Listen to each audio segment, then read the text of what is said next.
She had survived 5 years alone. No money, no father's name on her birth certificate, just a small daughter and bills never paid on time.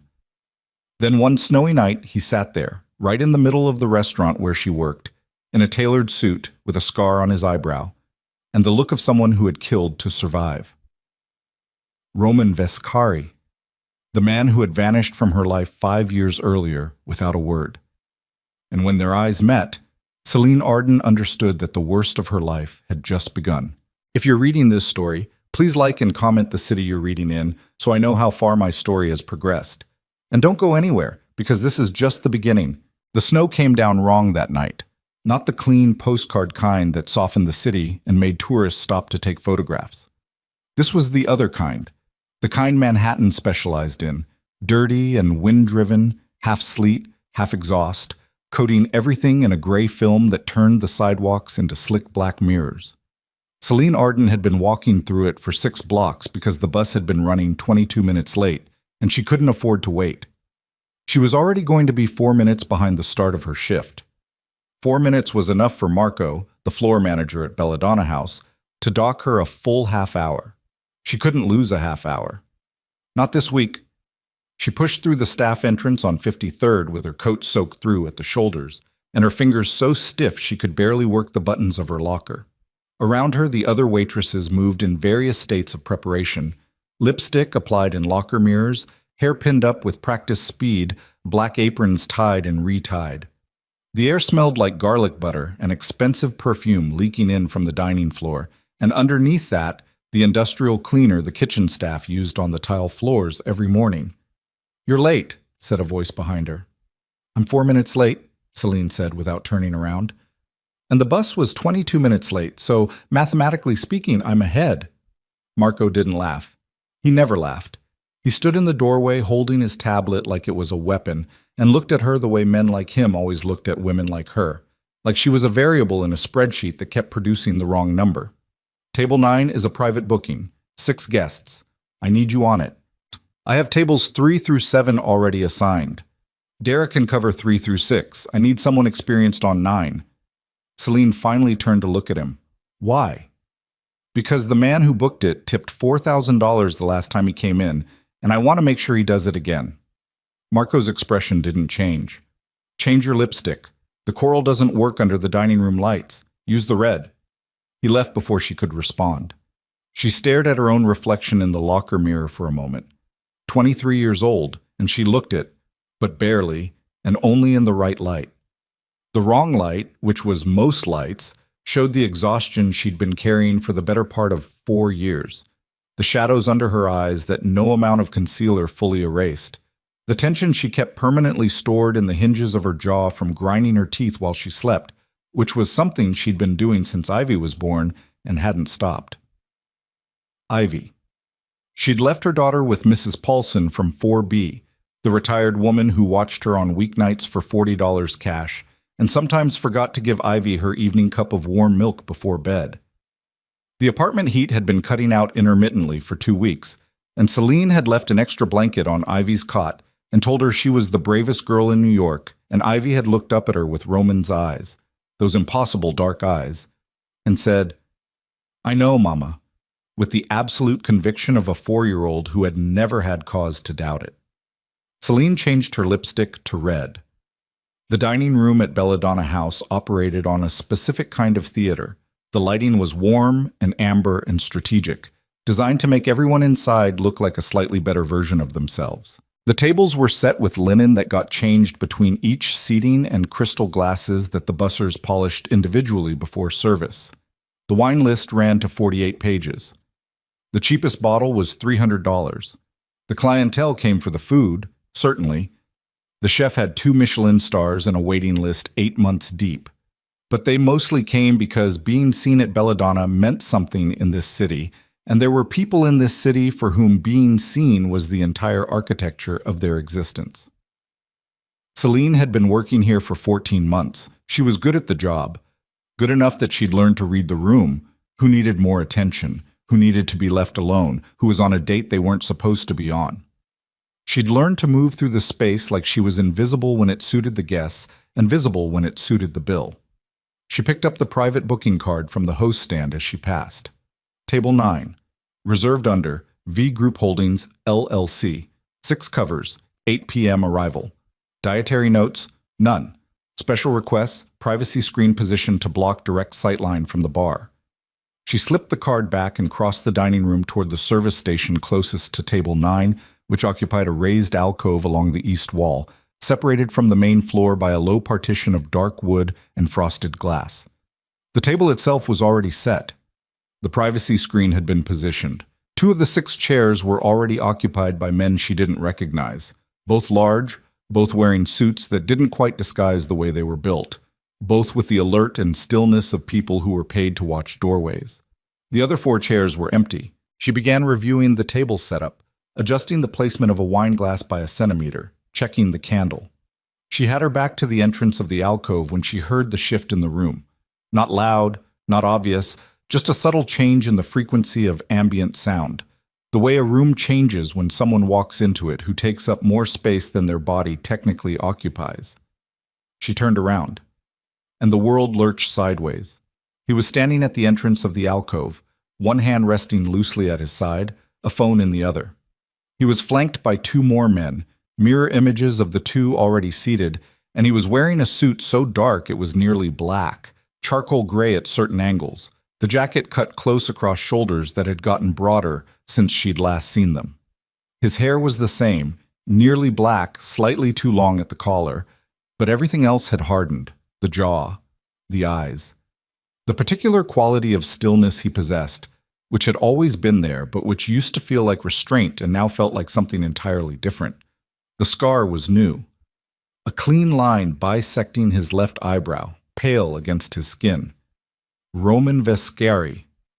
For 3 full seconds, Celine couldn't move. His eyes found her the way his eyes had always found her. Immediately, completely, with the specific focus of someone who had always been able to pick her out of any room. He stopped walking.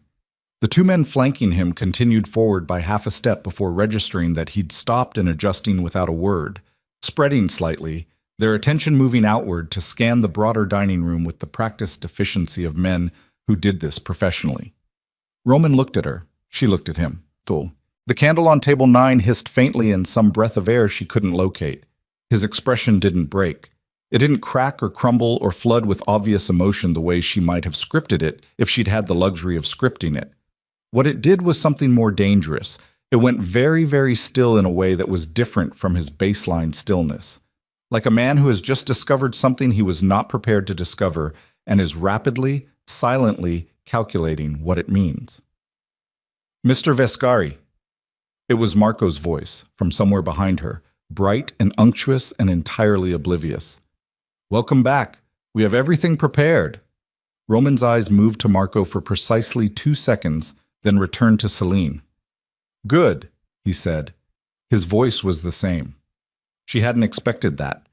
She'd expected something different about it, some mark of the years, but it was the same low, unhurried timbre that she'd heard in her own head approximately 10,000 times since he'd disappeared.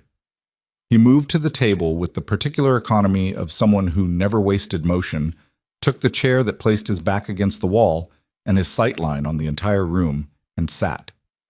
Celine stood at the service station and breathed. She breathed carefully. She made sure her face was arranged correctly. She had been a waitress long enough to know how to compose a face, and she used every bit of that skill now, because the alternative was to do something catastrophic like walk out of the dining room, or worse, say the thing that was sitting at the front of her throat with both hands wrapped around its own collar, ready to be said. 5 years. You were gone for 5 years. She picked up her order pad. She walked to table 9. She stood at Roman's right-hand side, the standard position, and looked at a point approximately 2 inches above his shoulder. Good evening. My name is Celine, and I'll be taking care of you tonight. Can I start the table with still or sparkling water? The pause before he answered lasted 1 beat too long. Sparkling, he said. For the table. His voice was perfectly neutral. She was perfectly neutral. 2 people who had been wrecked by each other, performing neutrality in a candlelit alcove while a room full of wealthy strangers drank expensive wine and talked about things that didn't matter. She took the rest of the water order and walked back to the service station and stood with her hands braced against the counter and stared at the wall for 5 seconds. And then she got the sparkling water and brought it back and poured it and did her job, because she had a daughter at home in an apartment where the heat didn't work properly, and she could not afford to have feelings about Roman Vescari tonight or any other night. The dinner service lasted 2 hours and 40 minutes. For 2 hours and 40 minutes, Celine did her job with the precision of a surgeon. She took the full table's order. 6 men, none of whom introduced themselves, none of whom spoke above a murmur, all of whom had the particular watchfulness of people accustomed to threat, and delivered it and cleared it and refilled glasses and navigated the rhythms of a service she could perform in her sleep. She did not make unnecessary eye contact with Roman. She did not linger. She did not give herself permission to process anything until the shift was over. But she felt him watching her, not constantly. He wasn't that obvious, and he was clearly conducting business with the other men at the table. Conversations conducted in low voices that she caught fragments of without intending to. Numbers. Names of companies she didn't recognize. The word infrastructure used 3 times in ways that made it sound like a threat rather than a description. But between those conversations, in the spaces between, she felt the weight of his attention the way you feel a change in barometric pressure. Not with any single sense, but with all of them simultaneously, some animal alertness beneath rational thought. At 10:43, the last of his guests stood to leave. Roman remained seated. Celine was collecting dessert plates from the adjacent table when Marco appeared at her elbow. "Mr. Vescari would like to speak with you when you have a moment." She set the plates down with more care than they required. "I'm in the middle of closing." "Dara can finish closing." "Dara has her own—" "Celine." Marco's voice dropped. He wasn't harsh about it. He was, if anything, genuinely nervous. "The man tips $4,000. Please." She looked across the room at table 9. Roman was sitting with one arm resting on the table, looking directly at her with an expression that she couldn't read from this distance, which meant it was a controlled expression. Roman had always been able to control his face when he chose to. It was one of the things she'd learned about him at 18, sitting in the passenger seat of his second-hand truck in the parking lot of the gas station where he worked, that there were 2 Romans, the one who showed his face and the one who kept it hidden. She'd always assumed she could access both. She'd been wrong about that. She crossed the room. She stood on the opposite side of the table from him and kept her hands loose at her sides and said, "The kitchen is closing in 15 minutes. Is there something else I can bring you?" "Sit down," he said. "I'm working." "Your manager just told you to take a break." "My manager?" She stopped, inhaled. "What do you want, Roman?" His jaw tightened almost imperceptibly. He gestured at the chair across from him with a slight movement of his hand, the kind of gesture that had become habitual, a man who was accustomed to things happening when he indicated they should happen. She sat. Not because he gestured, because she had things to say, and she would rather say them sitting down than standing over him like a supplicant. The candle between them was burning low. Outside the privacy screen, the restaurant was winding down, voices dropping, chairs being repositioned, the distant percussion of the kitchen beginning its closing routine. "You look the same," he said. "That's not what you want to talk about." "No." He looked at her. The controlled expression had shifted, fractionally, in some direction she couldn't name. "You're working as a waitress. I'm aware of what I'm doing. I wasn't judging it. You were noting it. Same thing, coming from you." Something moved behind his eyes. Not offense. Something more complicated than that. He picked up his glass and set it down without drinking from it. "I didn't know you were working here." "You didn't know anything about me. You made sure of that." The silence that followed had weight to it. Roman had always known how to deploy silence as a thing with mass. But this was different. This was a silence with an entire history packed into it, 5 years of accumulation, and both of them sitting on either side of it like it was a thing neither of them could move. "Why didn't you call me?" she said. It came out as a statement, not even a question really, more like reading a charge aloud. "Celine, I'm not asking you to explain it right now. I'm just stating it. You left. You didn't call. You didn't write. You didn't—" She stopped. pressed her teeth together, looked at the candle. You left me at 18 years old with nothing, and now you're sitting in a restaurant where I work and you want me to what exactly? Catch up? Roman was quiet for a moment. When he spoke, his voice was low and very careful. I came to explain. I don't need the explanation anymore. I built a life without it. I know. He looked at her. What kind of life? The question was quiet, too quiet. Something about the specificity of it, the weight he put on the word what, made her chest tighten in a way that had nothing to do with anger and everything to do with something she had absolutely no intention of examining at 10:45 on a Tuesday night. She opened her mouth to say something oblique, something deflecting, something that would allow her to stand up and end this conversation and go back to her locker and get her coat and walk out into the dirty snow and take the bus home. What came out instead was, I have a daughter. She didn't plan it. It came out the way the truth sometimes comes out when you've been carrying it alone for too long, not as a decision, but as a release, a pressure valve opening without your permission. She watched it hit him. He didn't move. He didn't flinch. But something behind his eyes changed so completely and so fast that for a moment he looked like a different person, like the Roman she'd known at 20, stripped of every layer the years had deposited, every scar and suit and controlled stillness, down to something raw and unguarded and terrified. How old? He said. His voice was barely above a whisper. Celine held his gaze.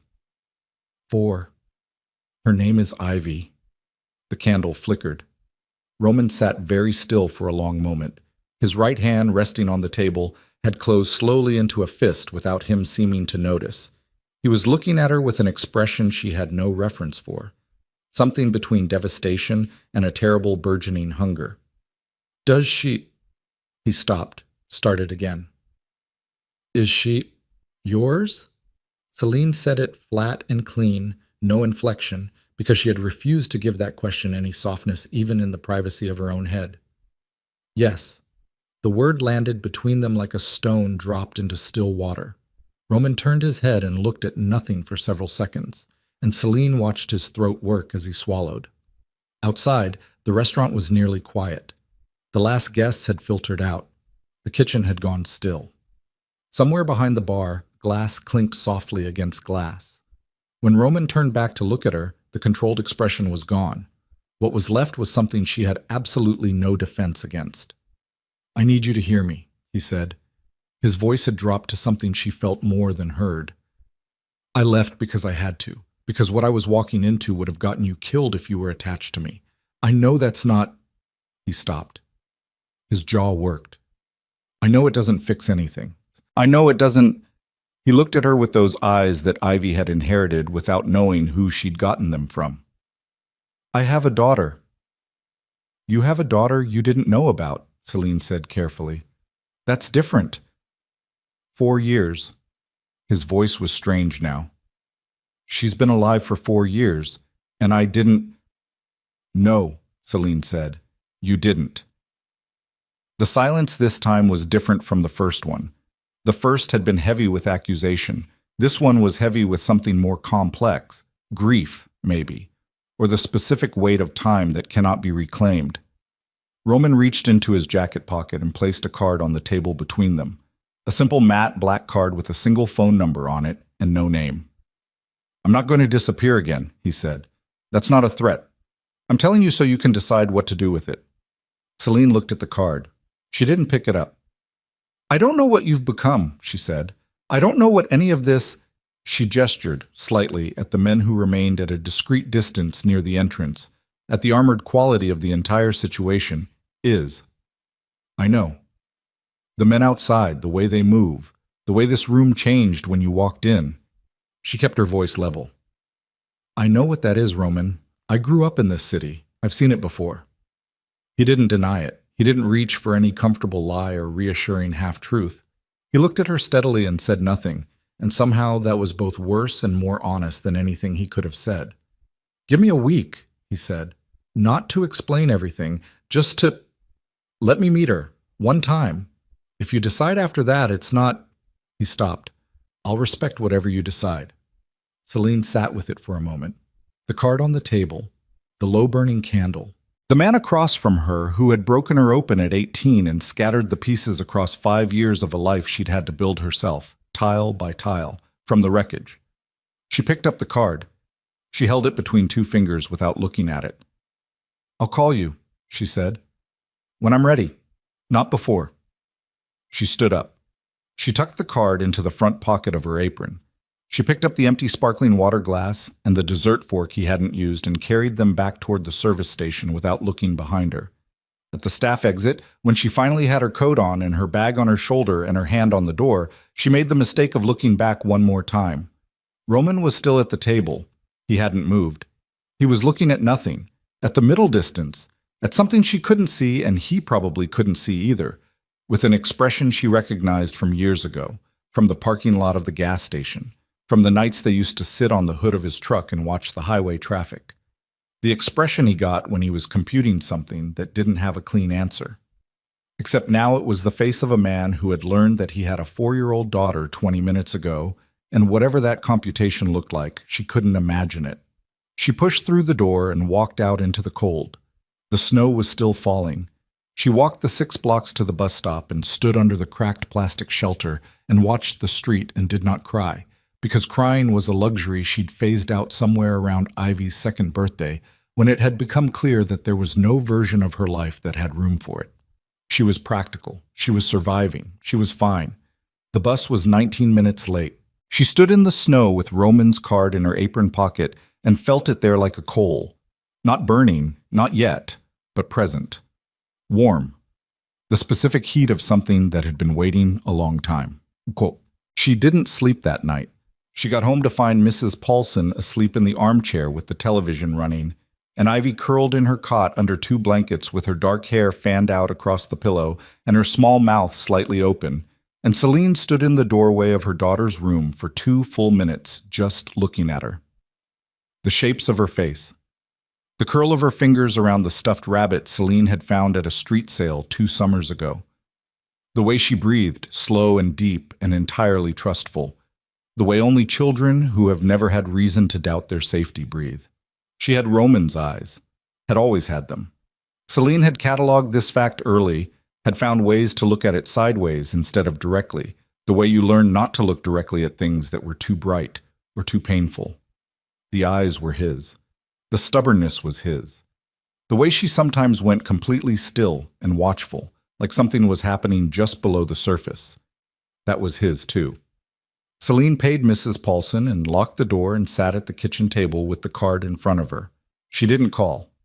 She wasn't going to call at midnight. She had told him she'd call when she was ready, and she needed to figure out what ready meant. She looked at the bills stacked at one end of the table. The electric bill. Past due, $63. The credit card minimum, barely making it every month. The daycare invoice. The copay after assistance, which still added up to something that made her math work only if she was extremely careful and nothing broke. Nothing ever stayed unbroken. She folded the card and put it in the kitchen drawer under the takeout menus and went to bed. The next morning, Ivy woke her at 6:15 by placing both her small hands on Celine's face, as she always did, and saying, "Mama, Mama, it's morning," with the same urgency she brought to all announcements, as though morning were an event that required notification. "I know, baby," Celine said, pulling her in. "I know." Ivy smelled like sleep and the detergent Celine used on her pajamas. She squirmed and chattered and demanded the particular breakfast configuration she'd been committed to for the past 2 weeks. Scrambled eggs with no runny parts and apple slices in a specific arrangement. And Celine made it while standing at the stove in her socks and yesterday's exhaustion and thought about the card in the kitchen drawer. She didn't tell Ivy. She had nothing to tell Ivy. There was nothing to tell yet. She dropped her at the daycare on 40th, which was run by a woman named Dottie, with an iron schedule and zero tolerance for tardiness from either children or parents. And then she took the subway to the second job, the morning one, the coffee counter at the hotel on 6th, where she worked 4 mornings a week before her dinner shifts at Belladonna. At 11:17 a.m., standing at the coffee counter between the breakfast rush and the early lunch trickle, she took out her phone. She stared at it. She typed the number from the card. She typed, This is Celine. Don't call me. I'll let you know when to call. She sent it and put the phone face down on the counter and made 3 lattes and a drip coffee and didn't look at the phone for 20 minutes. When she finally looked, there was one response. Understood. That was it. Nothing else. No punctuation she could misread, no subtext she could overanalyze. Understood. She should have found it cold. She told herself it was cold, but she knew him well enough, or had known him well enough, to read the compression in it, the restraint of a person holding back an enormous amount in 2 syllables. She put the phone in her apron pocket and went back to work. Totem. He was outside when she finished the dinner shift the following Thursday. She walked out the staff door and the black SUV was parked at the curb. Not aggressively, not blocking anything, just there. One of his men was visible near the front of the vehicle, and the rear window was slightly lowered, and that was enough. She stopped on the sidewalk and looked at it, and the window rolled the rest of the way down. Roman didn't say anything. He just looked at her through the open window. Celine crossed the wet sidewalk and stood at the car window and looked at him. He was in a different suit. He looked like he'd slept slightly less than she had, which she found unexpectedly satisfying. I said I'd call you, she said. You haven't called. It's been 4 days. I know how many days it's been. She looked at him for a moment. You waited outside my job. I'm not following you. I came to ask if... He stopped. His jaw moved slightly. I want to see her. I understand it's too soon. I understand you need time. But I've been sitting with this for 4 days, and I need you to know that I'm not going to disappear, and I need you to believe that before you make decisions about whether to... Roman. She said his name, and the sentence stopped. She looked at him. What are you now? Don't tell me you run companies. Don't tell me about V Group Holdings. Tell me what you actually are. The silence was brief but total. Dangerous, he said. Flat. Simple. Not as a boast, more as a warning or an honesty. I'm dangerous, and I have enemies, and those are things you need to know going in. Going into what exactly? To whatever this is. Whatever we have to figure out. His eyes held hers. She's mine, Celine. I know I haven't earned anything. I know I have no right to any part of this. But she exists, and I missed 4 years, and I can't unknow that. The street noise filled the space between them. A cab horn somewhere. The distant percussion of the city's permanent soundtrack. Celine thought about Ivy's face that morning. The way she'd announced the morning like an event. The eyes she'd gotten from somewhere Celine had tried not to think about for 4 years. Sunday, she said. There's a park 3 blocks from my apartment. We'll be there at 10. You come alone. No men, no cars. Just you. Something shifted in his expression. Alone? If you can't be alone somewhere for an hour, then you're too far into whatever this is for any of this to be a good idea. He held her gaze for a long moment. Sunday, he said. 10 a.m. Celine stepped back from the car. The window started to roll up. She stopped it with one hand on the frame. Not forcefully, just enough to pause it. Roman, he looked at her. If you do anything that scares her, anything even accidentally, this ends. You understand me? His expression, for a moment, was the one she recognized from underneath all the others. The unguarded one. The one that looked like the boy she'd loved in a gas station parking lot under neon lights when the world had been smaller, and neither of them had known what was coming. I understand, he said. She let the window go. She walked the 6 blocks home in the snow and did not let herself think about what Sunday would look like until she was inside with the door locked. But in her chest, something she had been keeping sealed for 4 years had cracked open just slightly along its seam, and no matter how she braced against it, she could feel the cold air getting in. Sunday came fast.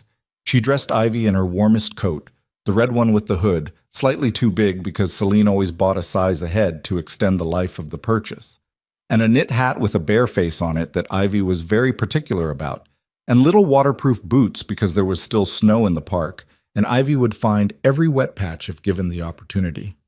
Where are we going? Ivy asked, as she always did, already pulling on her boots with the specific focused determination she brought to all tasks. The park by the swing with the red seat, remember?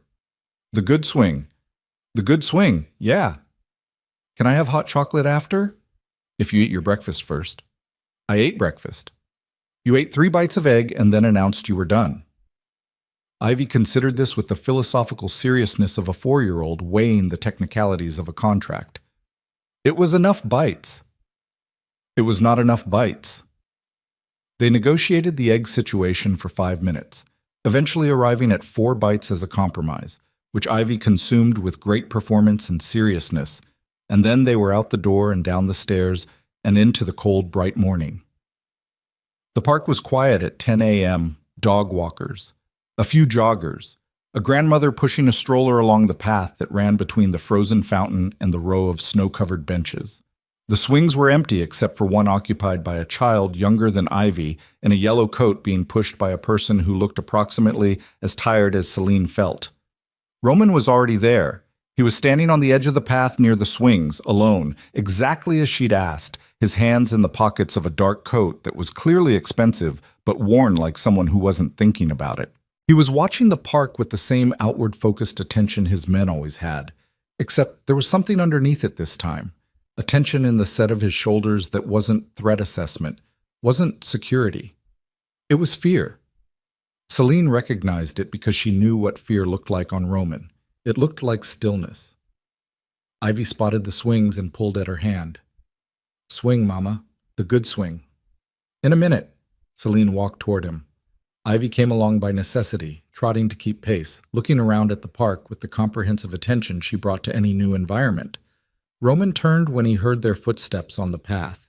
He looked at Celine first, a brief, acknowledging look. Then his eyes moved to Ivy.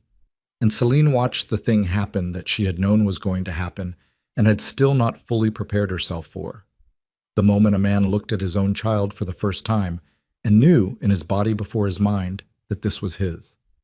Ivy looked back up at him with absolutely no self-consciousness whatsoever, the way 4-year-olds look at strangers, with complete and evaluating frankness. "Hi," she said. Roman crouched. He didn't hesitate about it, didn't make it a considered gesture. He just went down to her level with the naturalness of someone following an instinct until he was eye to eye with her in the snow. "Hi," he said. His voice came out rough at the edges. "I'm Ivy," she said. "No." He glanced at Celine briefly. "I heard."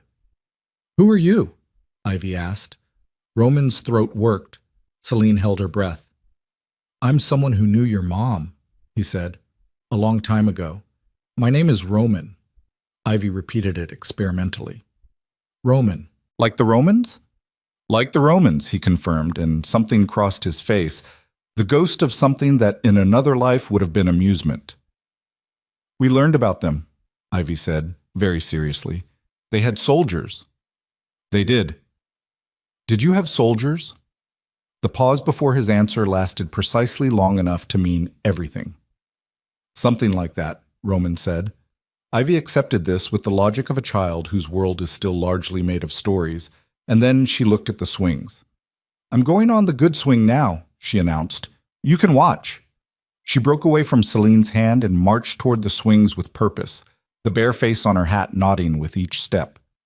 Roman stayed crouched in the snow for a moment, watching her go. When he straightened and turned to look at Celine, his face had the expression she'd been afraid of, the unguarded one, the one that had no armor. "Don't," Celine said. Her voice came out rough. "Just watch her for now." He nodded. He turned toward the swings. They stood side by side in the cold and watched Ivy claim the good swing and begin pumping her legs with absolute dedication, the red coat and the bare hat rising and falling against the pale winter sky. And for one moment, standing in the snow-covered park with Roman beside her and Ivy in the air ahead of them, Celine felt the specific vertigo of 2 timelines colliding, the one where he'd left and the one where she'd imagined, in her weakest moments, that he hadn't. She pressed her teeth together and looked at the sky and stayed standing. The swing rose. Ivy laughed. And in Celine's chest, the sealed thing cracked a little further open, leaking light she wasn't ready for. The park visit lasted 47 minutes. Celine timed it not because she was being clinical about it, but because she needed something to track, some external measurement to hold on to while everything inside her was performing its own private unraveling. 47 minutes of Ivy on the swing, then off the swing, then narrating the entire history of a pigeon she'd decided was interesting, then demanding to know why the fountain was frozen and whether the fish inside were cold and whether fish got cold the same way people did. Roman answered every question, not with the exaggerated brightness of an adult performing enthusiasm for a child, but straight, seriously, like Ivy's questions deserved actual consideration, which they did, because Ivy was not a child who asked questions she didn't mean. Celine stood slightly apart and watched and said very little. When it was over, when Ivy had exhausted the swing and the pigeon and the fountain and was beginning to circle back toward the hot chocolate negotiation, Celine touched her daughter's shoulder and said they were leaving. Ivy looked at Roman. "Will you come next time?" Roman glanced at Celine. Celine kept her face neutral. "We'll see," he said, which was a better answer than she'd braced for. He could have promised. Men like him often promise things to children because children believe promises without analyzing the fine print, and the short-term result was so immediately rewarding that the long-term cost was easy to defer. He didn't promise. He said, "We'll see," which put the decision where it belonged. She noted that, filed it somewhere. They walked out of the park and parted at the gate. Celine and Ivy heading left toward the apartment.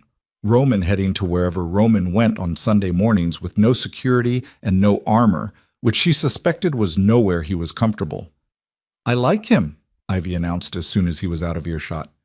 "I know," Celine said. "He listened to the pigeon story." "Most people do." "No, they don't." Ivy was unequivocal about this. "Dottie always looks away." Celine didn't have an answer for that. She held Ivy's hand and walked and tried not to think about the way Roman had looked when Ivy had said goodbye, the way he'd stood very still and watched them walk away, hands back in his pockets, until she'd made herself not look back. She made the hot chocolate when they got home. She let Ivy watch 2 episodes of the cartoon she was currently devoted to. She folded the laundry and paid the electric bill online, the $63, which left her checking account at a number she looked at once and then closed the app. At 7:15, after Ivy was in bed, her phone buzzed. "Thank you for Sunday." She sat with the text for a long minute, then typed back, "She liked you. Don't make her regret it." His response came immediately, "I won't." She plugged her phone in and went to bed and lay on her back in the dark and stared at the ceiling and thought about nothing in particular and everything simultaneously, which was the specific kind of sleeplessness that had no solution. He called on Tuesday. She'd said to text, but it was a call, and she answered it because Ivy was at daycare and she was between the morning shift and an errand, and she had approximately 30 seconds of bandwidth before the next obligation arrived. "I said text," she said, instead of hello. "I know." A pause. "I wanted to hear your voice." "Roman, I need to talk to you about something and I couldn't do it by text." She stopped on the sidewalk, stepped out of the foot traffic, and put her back against a building. "What?" "I want to help." The directness of it was almost jarring. No preamble, no softening. "With Ivy, with the money situation. I know what the inside of your apartment looks like, Celine. I came to pick you up twice and I saw the bills on the counter." "You looked at my bills." "They were on the counter. I wasn't searching through your things." "You were in my apartment for 30 seconds. I noticed things quickly," he said, and there was no apology in it, which was both irritating and consistent. "The heat's been going out. You've got a daycare invoice on the fridge. Your fridge magnets are holding up things you can't afford, and you're doing it alone and you don't have to." Her jaw was tight. "I've been doing it alone for 4 years. I know. Don't say it like that." "Like what?" "Like it means something to you now. Like you get to have feelings about 4 years of something you chose to absent yourself from." The silence on the line had a different texture than the silences in person. Longer, more exposed. She could hear his breathing, slow, controlled, the way he breathed when he was choosing his words very carefully. "I'm not going to fight with you about what I deserve to feel," he said finally. "I'm asking to help. That's all. Whatever arrangements need to be made, whatever helps Ivy specifically, I want to do that." You want to write a check? If that's what it takes, yes. I'm not taking your money. I didn't say for you, I said for Ivy. She pressed 2 fingers against her forehead and looked at the sidewalk. A man walked past eating something from a paper bag, and the smell of it hit her. Fried dough, warm sugar, and for a moment her stomach twisted with something that wasn't hunger. We'll talk about it, she said. Not now. Later. Okay. And Roman? She waited. Don't call again. Text. If I want to have a conversation, I'll start it. Another pause, then, okay. She hung up and stood on the sidewalk in the cold and breathed for a moment. Then she went and did her errand and went back to work and didn't look at her phone for 2 hours, which was a form of discipline she was finding increasingly expensive to maintain. But the problem with Roman reappearing was that he didn't do it halfway. She should have anticipated this. She had watched him at Belladonna House, had watched how he occupied a room, how the men around him organized themselves without being told, how his presence changed the acoustic quality of a space. Roman didn't do anything partially. He had never been a partial person. At 20, the things he felt completely, and the things he decided without revision. It had been one of the things that drew her to him at 18. That absolute quality, the sense of a person fully committed to whatever direction he was pointed. She simply hadn't understood what direction he was pointed in. By the second week, there was a car, not in a dramatic way, not a fleet of black SUVs idling outside her building. Just a message from him Tuesday morning. I arranged a car for you and Ivy in the mornings for the daycare run. Driver's name is Ellis. He'll be there at 7:45. You don't have to use it. She stared at the message for a long time. She used it that morning because it was below freezing, and Ivy had a cold that hadn't fully cleared, and the bus had been late 3 times that week. Ellis turned out to be a compact, quiet man in his late 50s who handed Ivy a small paper bag with 2 crackers in it when she got in the car. Thought she might want a snack, he said, and that was approximately the extent of their conversation. She told herself it was temporary, just until the weather broke. By the end of the second week, she had used it every morning and twice in the evenings. She called Roman on Friday. The car, she said. What about it? It's too much. It's a car, Celine. It takes you to daycare. She stopped, pushed the frustration down to where it could be examined rather than detonated. Every time you do something without asking, it changes the shape of my life without my permission. Do you understand that? A pause. Yes. Do you understand why that's a problem? Yes. His voice was controlled. I wanted to help and I moved faster than I should have. I'll ask before I do things. Not just ask, wait for me to say yes. Okay. And Ellis is staying, Ivy said from the other room, loud enough to be audible. Celine closed her eyes. She wasn't supposed to hear that. I know. She could hear the almost something in his voice. Not quite amusement, but the shape of it. This isn't funny. I know. He paused. Can I take the 2 of you to dinner? I'll ask properly. Will you have dinner with me? That's not asking properly. That's, Celine, will you have dinner with me and Ivy Saturday, somewhere normal? I'll pick the place and I'll text it to you first so you can decide. No men, no cars. We'll take a cab. She sat with it. Text me the place, she said. I'll decide. The place was a Ukrainian diner on the east side that Celine had never been to. Booths with red vinyl, laminated menus, the kind of overhead lighting that didn't flatter anyone and therefore flattered everyone equally. She approved of it precisely because it was nothing like Belladonna House. No ambient theater, no strategic warmth, just a diner. Roman was already there when they arrived, sitting in a corner booth with a laminated menu and a cup of black coffee, wearing a dark gray sweater and no suit jacket. And Celine registered the difference it made to see him without the armor of the suit before she could decide not to register it. Ivy climbed into the booth immediately and announced she wanted pancakes, which were not on the dinner menu, but the waitress, a woman in her 50s named B, according to her name tag, who had clearly been doing this long enough to be impervious to all human variation, went to the kitchen and came back to say that pancakes could be arranged. I like this place, Ivy said, with the certainty of a connoisseur. Good, Roman said. Do you come here a lot? First time, he said. Ivy accepted this and turned her attention to the little cup of crayons Bee had produced from somewhere and began to draw on the paper placemat with the focused intensity she brought to all creative projects. Roman watched her. Celine watched Roman watch her and pressed her thumbnail into her palm under the table. They ordered food. Roman ate a bowl of borscht and half a plate of vareniki and didn't make any commentary about the quality of either. Celine had the chicken and tried to eat it without appearing to be ravenous, which she was, because she'd worked a double the day before and had eaten a granola bar and a handful of crackers. At some point during the meal, after the food came and Ivy had been fed and was occupied with the drawing, Roman set down his fork and looked at her.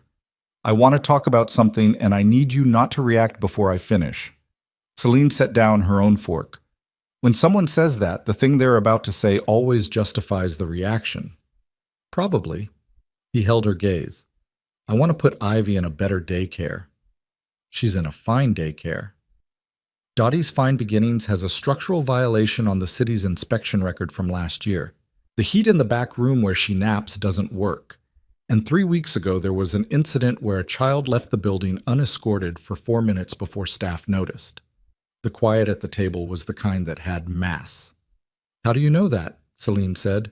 Her voice was level, which cost her. Because I looked into it. Roman's voice didn't waver. I looked into it because she's my daughter and I wanted to know where she spends 11 hours a week.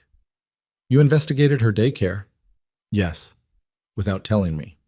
Yes. Roman. She leaned forward slightly, kept her voice below the ambient noise of the diner. You can't do that. That is not... You do not get to investigate my choices as a parent without telling me. You have been in her life for 2 weeks. I've been her father for 4 years, he said. I'm just the only one who didn't know it. The sentence hit with a precision she hadn't been braced for. Not cruel. He wasn't being cruel. Just honest, in the specific way that honesty sometimes functioned as a blade. She sat with it for a moment. You don't get to use that, she said quietly. You don't get to flip the accountability the minute it becomes inconvenient for you. I'm not flipping it. His jaw was tight. I'm saying that regardless of how we got here, the situation we're in now is that she is mine and I want her somewhere safe. I'll pay for it. You pick the facility. I won't go near it without your permission. He stopped. Exhaled. I need her to be somewhere with working heat. Celine looked at Ivy, who was drawing what appeared to be a horse, but might have been a very ambitious dog, entirely absorbed, entirely unaware of the conversation happening 2 feet away. She looked at Roman. I'll find a better daycare, she said. Myself. I'll look into options and I'll choose one and I'll tell you which one it is. You don't pick it, you don't make calls, you don't send anyone to look at it before I've decided. Okay. And Roman, she waited until she had his full attention. If you ever investigate something about my life or Ivy's life without telling me first, I will take her and I will move, and I will not leave a forwarding address. I don't care what resources you have. I've been invisible before. I know how to do it. She said it quietly. She meant every word of it. He could hear that she meant it. She saw it register. Understood, he said. They finished dinner. Ivy ate her pancakes, which arrived late with a small amount of theatrical ceremony from Bee. She showed Roman her drawing and explained at length that it was a horse with a special power, the nature of which kept evolving during the explanation. Roman listened with complete attention and asked 2 follow-up questions that Ivy clearly hadn't expected and that therefore delighted her enormously. Celine watched and ate her chicken and maintained the careful equilibrium she'd been maintaining for 2 weeks and felt it becoming more expensive by the hour. The late-night conversation started by accident. She was on the couch at 11 p.m. on a Wednesday with the bills spread across the coffee table, doing the math again.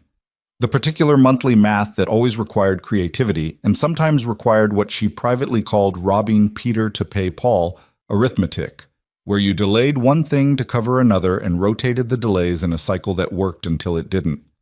She had a new daycare selected, a facility called Meadowbrook Learning Center, with a spotless inspection record and a waiting list she'd gotten onto 6 months ago and which had finally called with an opening. The copay after her assistance tier was $40 more per week than Dottie's, $40. She did the math 4 times. At 11:20, without fully deciding to, she picked up her phone and texted, "How do childcare subsidies work if someone wants to contribute without it affecting my assistance tier?" She sent it and immediately felt the specific foolishness of asking a crime lord about childcare finance at 11 p.m. His response came in under 2 minutes. "Call me." She did. "You're up late," she said. "I'm always up late." The background noise on his end was office sounds, papers, the low hum of something electronic. "Tell me the situation." She told him the situation, the numbers, the assistance tier, the $40 gap, the rotation system. She told him plainly because she was tired and there was no performance left in her at 11 p.m. and because she had looked at the numbers 4 times and they didn't change. He listened without interrupting, which was something she remembered about him. That he listened completely, without the half-listening of someone formulating their response. "There's a way to structure it that doesn't touch your assistance calculation," he said. "I'll set up a direct payment to the facility. It won't be visible as income on your end. Your tier stays the same." "I need to understand how that works." "It works like a third-party scholarship or a benefactor contribution. Facilities accept it all the time. Your lawyer can review it." "I don't have a lawyer." "You'll have one by tomorrow." "Roman, I know. You'll pick the lawyer, not me. I'll send you 3 names in the morning. You choose. You review the arrangement. If you don't like it, we don't do it. But this is a real option."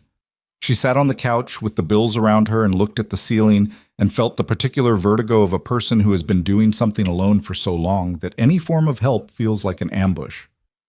"You're very good at this," she said. "At what?" "Finding the door that doesn't feel like a door."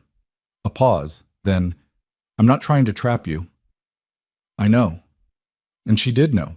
That was the complicated part. "That doesn't mean it isn't happening. Tell me what to do differently." His voice was even. "Tell me where the line is and I'll stay behind it. The line keeps moving because you're good at finding the gaps in it. Because every gap is a real problem I can fix. The heat, the daycare, I know what you can fix." Her voice came out rougher than she intended. "I know exactly what you can fix, Roman, and that's the problem. You can look at my life and fix every broken thing in it, and it'll feel like being saved, and I will not be able to tell the difference between being helped and being—" She stopped. "Being what?" She pressed her free hand against her sternum. "Being absorbed. Being reorganized until I'm living in something you built without me having made any of the decisions that matter." The silence on the line stretched. She could hear him breathing. "I hear you," he said finally. Careful, deliberate. "I won't— Roman, you bought a penthouse. He stopped. 3 days ago. I ran into one of your men, the one named Torres, and he made a comment about the place on 68th and Lexington, and when I pressed him, he turned approximately 7 colors, and I looked it up, and there is a Viscari Holdings LLC property acquisition at that address from last week." She heard his exhale. "It's for Ivy," he said.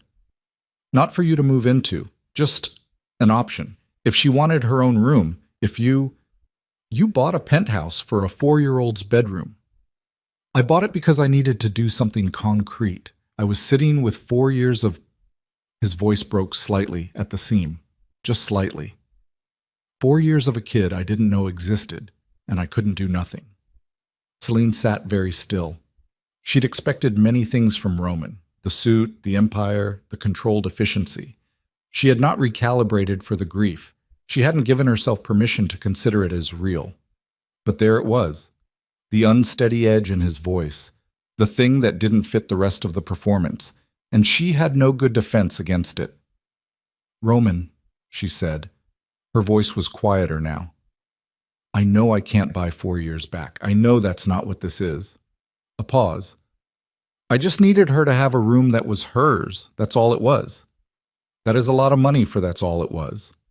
I have a lot of money." He said it without inflection. "Money is the easy part." She sat with that for a moment, the bills around her on the coffee table, the $40 gap, the heating system that cut out on the coldest nights, and that she'd reported to the landlord 3 times without any result. The winter coat she'd bought Ivy a size too large, and somewhere on 68th and Lexington, a penthouse apartment with a room with no child in it yet. We're not moving in, she said. I'm not asking you to. But you want us to. What I want, he said, is for Ivy to be warm, and for you to stop doing math at 11 p.m. alone. His voice was careful, but the edges were showing. What I want is to undo everything I did 5 years ago, and I know I can't, and so I'm doing the only things I actually can do, and I'm clearly doing them wrong, and I don't know how to do them right. So tell me how to do this right. She looked at the bills. She looked at the dark window, the city lights beyond it, the snow that had started again at some point while they'd been talking. I don't know, she said honestly. I don't know what right looks like with you. I don't think I've ever known that. Okay, he said. Then we figure it out. They stayed on the call for another hour, not strategizing, not negotiating, just talking, the way they used to, in the truck, on the hood, under the neon lights. He told her things about the years he'd disappeared. Not all of it, not the worst of it, but enough. His uncle's death, the months of violence that followed, the understanding he'd arrived at that people near him developed a specific kind of vulnerability, and his response to that understanding, and how the response had cost him the one thing he hadn't wanted to lose. She didn't absolve him. He wasn't asking for absolution. She told him about Ivy's first year. The apartment that had been smaller than the current one. The 3 jobs she'd worked simultaneously in the first 6 months. The specific exhaustion of being a new mother alone at 19, which was a kind of exhaustion she didn't have words for, and which she'd never spoken about to anyone because there was no one to speak to about it. Roman was very quiet when she said that. She heard it in his breathing, the weight he was carrying it with. I'm sorry, he said. I know. She believed it. That was the complicated part. It doesn't fix anything. No. But I believe you, she said. For whatever that's worth. They got off the call near 1 a.m. Celine put the bills in their folder and turned off the kitchen light and stood at Ivy's door for a moment in the dark, watching her daughter sleep, the small chest rising and falling, the bear hat on the bedpost where Ivy always put it, insisting it needed to be visible to sleep soundly. She thought about Roman on 68th and Lexington, about the room that was Ivy's without Ivy knowing it existed, about the penthouse that was too large for one man and the apartment that was too small for 2 people, and the enormous, impractical space between them. She went to bed. She didn't sleep. The invitation arrived Thursday morning.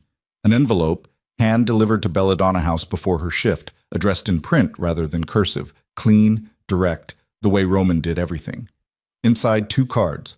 The first a printed card with gold-edged border, Hargrove Children's Foundation Benefit Gala. Saturday, 7 p.m. Meridian Tower, 42nd floor. The second card was handwritten. I have to attend this. I'd like you to come with me. I know what I'm asking. You can say no.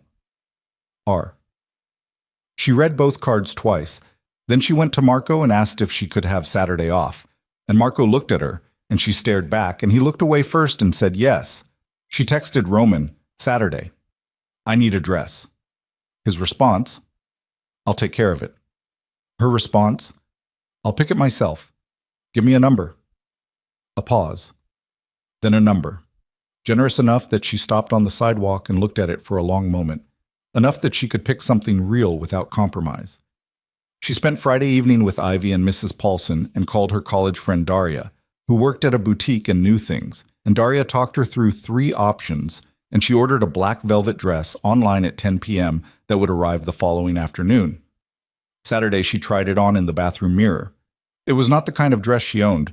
She owned practical things, things that washed easily, things that lasted. This was a different category of object, a dress that expected something of the person wearing it, that functioned as a kind of declaration.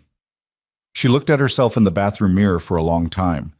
She looked like a woman who had decided something. She wasn't sure what she'd decided, but there it was. The car came at 6:30.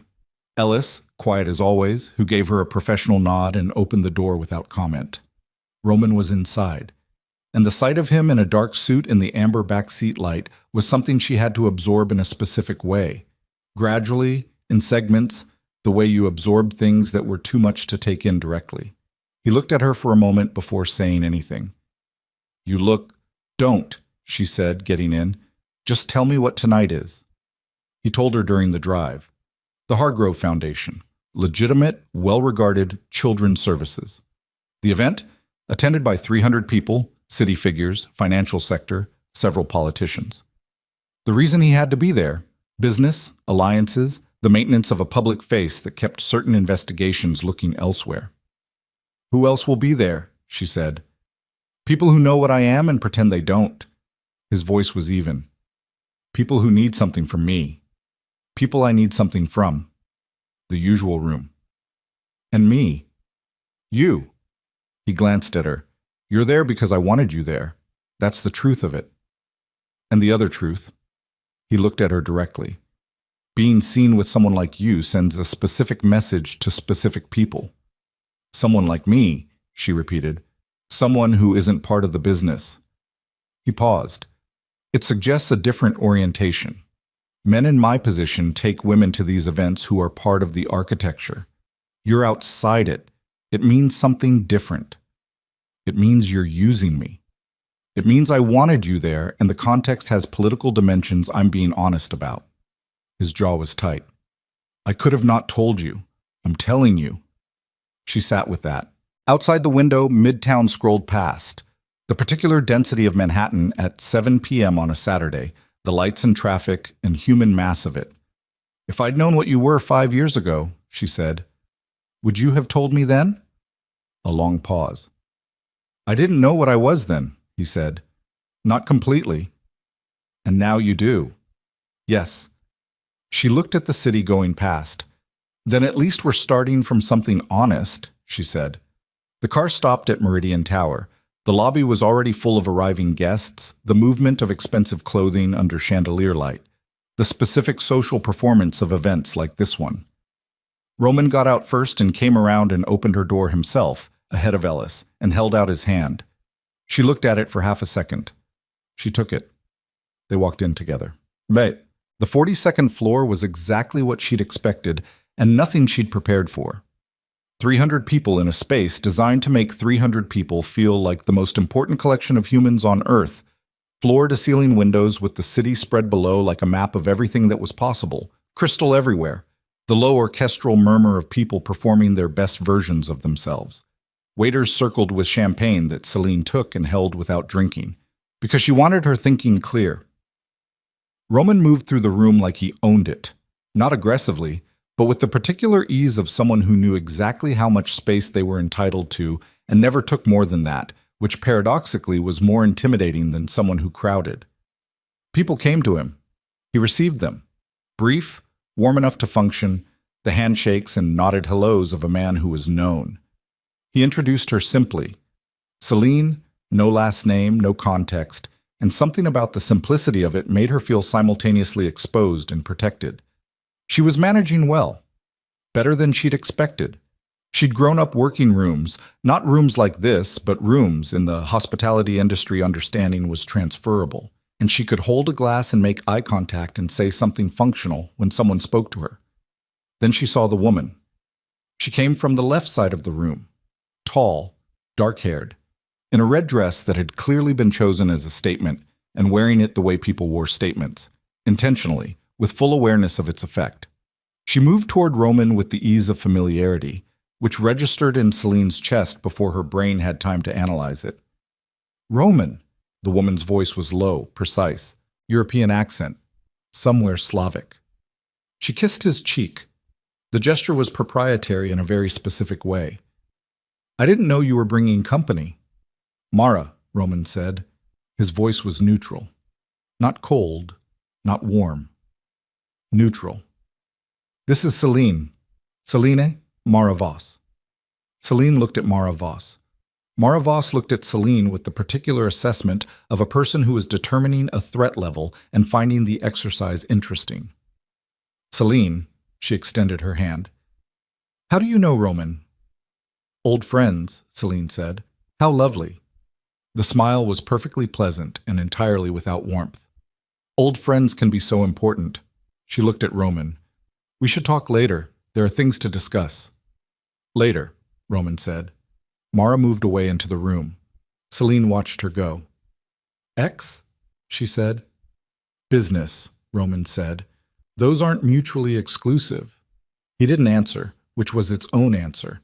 Celine held her champagne glass and said nothing, and filed Mara Voss in the category of things she'd be thinking about at 11 p.m. on a Wednesday alone. The evening moved. She ate something small from a past tray. Something with salmon that she didn't taste.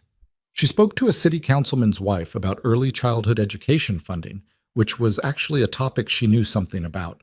And the woman seemed surprised and then interested, and they had a conversation that lasted 12 minutes, and that Celine found unexpectedly grounding, like finding solid floor in an otherwise unsteady room. Roman came back to her side. He handed her a fresh glass. Sparkling water this time, without being asked, which meant he'd noticed she hadn't touched the champagne. She took it. "You're good at this?" he said, quiet, watching the room. "I've been a waitress for 3 years. Reading rooms is a survival skill." "It's more than that." She didn't respond to that. They stood together at the window with the city below them, and she let herself have 30 seconds of something that wasn't entirely wariness. The view, the height, the specific feeling of standing above everything familiar at a sufficient distance to see its shape. Then the gunshots started. They came from the direction of the main entrance. Not close, not yet, but close enough that they were unmistakably gunshots. And the first one froze the room for exactly 1 second, the collective human instinct to disbelieve. And then the second came, and the room broke. Screaming. Tables overturning, champagne glasses shattering on marble as people dove. The orchestra went silent mid-measure, and the silence it left was immediately filled with the sound of people who were afraid. Roman's arm was around her before the third shot, pulling her into his body, one hand on the back of her head. His other hand was somewhere she couldn't see. The lights in the ballroom, the beautiful amber lights, flickered once, and then the emergency lighting came on, white and hard and without atmosphere. And in that light she saw his face from 4 inches away, and it was a face she had never seen before, calm in the deepest possible way. The calm of a person whose training had completely overridden their emotional response. A face that was all function. "Stay behind me," he said. "Don't stop moving. Stay low." Around them, 3 men she recognized from his table at Belladonna materialized from different corners of the room. They'd been here the whole time. She hadn't registered them. And now they were moving with purpose. And Roman was moving her through the chaos with a hand at her back that was firm without being rough, directing without controlling. She stayed behind him. She stayed low. The room was smoke. Something had been deployed near the entrance. She could smell it. And there were people everywhere, ducked behind toppled tables, running toward the emergency exits, some just standing in apparent paralysis, while others screamed past them. She heard something happen somewhere behind her. A short, ugly sound she knew was violent in the way you know things that are outside your experience, instinctively, in the back of the skull. She didn't turn to look. Roman's hand at her back kept her moving. Then he stopped. They were near the south end of the ballroom, behind a toppled service table that his men had established as a position. Roman's body was between her and the open room. She was pressed against the wall with the cold marble against her bare shoulder blades, and the black velvet dress that she'd bought to wear to this, and the absurdity of that was so complete she almost laughed, would have laughed if her body hadn't been entirely occupied by the business of keeping her heart inside her chest. A man came around the left side of the table. He wasn't one of Roman's men. He was moving with the same controlled speed that Roman's men moved with, same dead focus expression, same orientation. Not panic, not a guest caught in a crossfire, but something with a direction, with a target. Roman stepped out from behind the table, and the man raised something, and Roman was faster.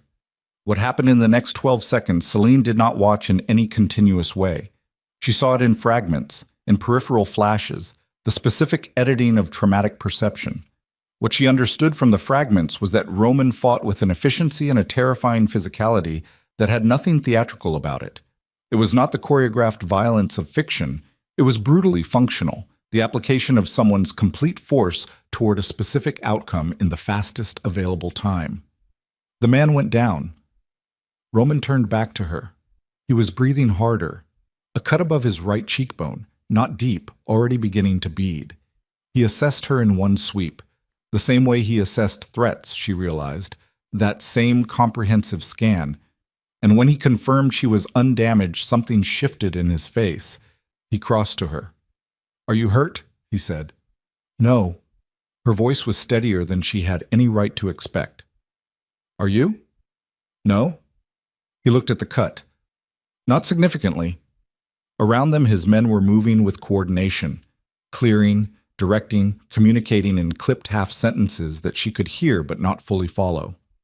Below them, somewhere down the 42 floors, sirens had started. Roman looked at her for a long moment. Then he said, "There's somewhere I need to take you, somewhere safe. And I need to explain some things when we get there. Things I should have told you before tonight." "How bad?" she said. He held her gaze. "Bad enough that after you hear them," he said, "you'll want to leave." She looked at him in the white emergency lighting, with the screaming room and the sirens and the full weight of what had just happened pressing against her from all directions, and said, "Then tell me now, right now, Roman, before I walk out of this room with you, I need to know what I'm walking into." He looked at her, he took a breath, and he told her. He told her in pieces. Not because he was hiding anything, not anymore, not in that white emergency light with the sirens rising 42 floors below them and the taste of smoke still in the back of her throat. But because some things have a structural weight to them that requires sequencing, and Roman had spent enough time building things, the empire, the walls around himself, the careful architecture of a public face, to understand that you couldn't drop the whole structure at once without burying the person you were dropping it on. So he told her in pieces. Standing in the underground parking garage, they'd reached through a service stairwell while his men secured the exits above. The garage was cold and smelled like concrete and exhaust, and the particular metallic cold of a New York winter seeping through the foundation. Her dress was wrong for this place. Everything about the last 4 hours had been wrong for everything that came before it. He told her about his uncle, Carmine Viscari, who had run the Eastern distribution networks for 15 years before his death, which had not been natural, which had been a removal conducted by men who then expected Roman to be grateful and manageable. He told her about the 18 months following Carmine's death, the war for succession that had cost him 3 people he'd considered friends, and had ended with Roman holding a position he hadn't entirely sought, but which he'd been structurally incapable of refusing. He told her about the businesses, the restaurants, the shipping companies, the construction subsidiaries, legitimate operations that also functioned as infrastructure for things less legitimate. He told her about the Corvath Syndicate. That name was the hinge on which everything else turned. The Corvath organization operated out of Central Europe with significant American distribution. Financial fraud, trafficking, the movement of persons and products across ports, Roman's empire nominally controlled. For 3 years, they had been trying to acquire those ports through negotiation. Roman had declined. The negotiation had become, in the past 8 months, something less civil. "The shooting tonight," she said. Her voice was flat. They were standing near the rear of the garage, 2 of his men visible at distance. "Corvath," he said, "or someone aligned with them. They were trying to kill you." "Yes." She looked at him. "This has happened before. Twice in the past year, not at a public event." His jaw worked. They escalated. Tonight was meant to send a message. What message? That there's no safe ground. He held her gaze. That anywhere I go, anyone near me... He stopped. She completed it. Anyone near you becomes a target. Yes. She pressed the back of her hand against her mouth for a moment. Not to stop sound. She wasn't about to make any sound. But because there was something happening in her chest that needed containment while she thought. "And you knew this," she said, "before you came to Belladonna House, before the park, before dinner at the diner." "I knew the general climate," he said. "I didn't know they'd move on a public event." "That is not what I asked." His silence confirmed what his silence always confirmed, that she had asked the right question. "You brought yourself back into my life," she said, "knowing that contact with you carries this specific risk. You let Ivy know you... She stopped. The thing in her chest was changing quality, moving from fear toward something that ran hotter. "You held my daughter, Roman. In the park, in the snow, you held her hand, and she told you about the pigeon, and you were already..." I thought I had more time before they escalated this far. That is not a defense. I know. That is not a defense, she said again, louder, and one of his men at the far end of the garage turned at the sound, and she looked at him until he turned back. Roman stood in front of her and took it. He didn't argue, didn't reach for the justifications that were technically available to him, that he hadn't known the timeline, that he'd had security in place, that no one had been hurt. He stood there and let her say what needed to be said, and absorbed it the way men absorb things when they know the impact is earned. "What happens now?" she said. Her voice had come back down. "I get you and Ivy somewhere safe. Tonight. Before morning." He said it without inflection, practical and immediate. "There are places, properties not connected to my name, secure, monitored. You stay there until this is resolved." "Until what is resolved?" "Until Korvath is no longer a functional organization." The statement hung in the cold garage air for a moment. "How do you resolve that?" He looked at her. She looked back. She was 23 years old in a black velvet dress in a parking garage at midnight, and she already knew the answer, and she needed to hear him say it anyway. "The way these things get resolved," he said. She closed her eyes for 3 seconds, opened them. "Okay. Tell me about the safe house." "Tut." It was not a house. It was an apartment on the 14th floor of a building in Midtown, whose ownership ran through 4 shell companies to a name that had no connection to Roman Viscari in any documentation that existed in any system. 3 bedrooms. Security cameras on every floor, 2 of his men in the apartment adjacent. They picked up Ivy at 2:40 a.m. Celine had called Mrs. Paulson from the car, speaking in the careful voice she used when she needed to convey urgency without content. The voice she'd developed for situations that required the person on the other end to cooperate without understanding why. Mrs. Paulson, to her credit, had Ivy dressed, and at the door by the time they arrived, and had asked no questions beyond the one that mattered. "Is she safe?" "Yes," Celine had said. "She will be." Ivy was half asleep, confused in the blameless way of children pulled from their beds at hours that don't make sense.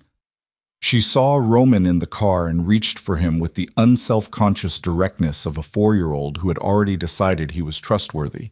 And Roman took her and held her against his chest and looked at Celine over the top of her daughter's dark hair with an expression that was made of every complicated thing simultaneously.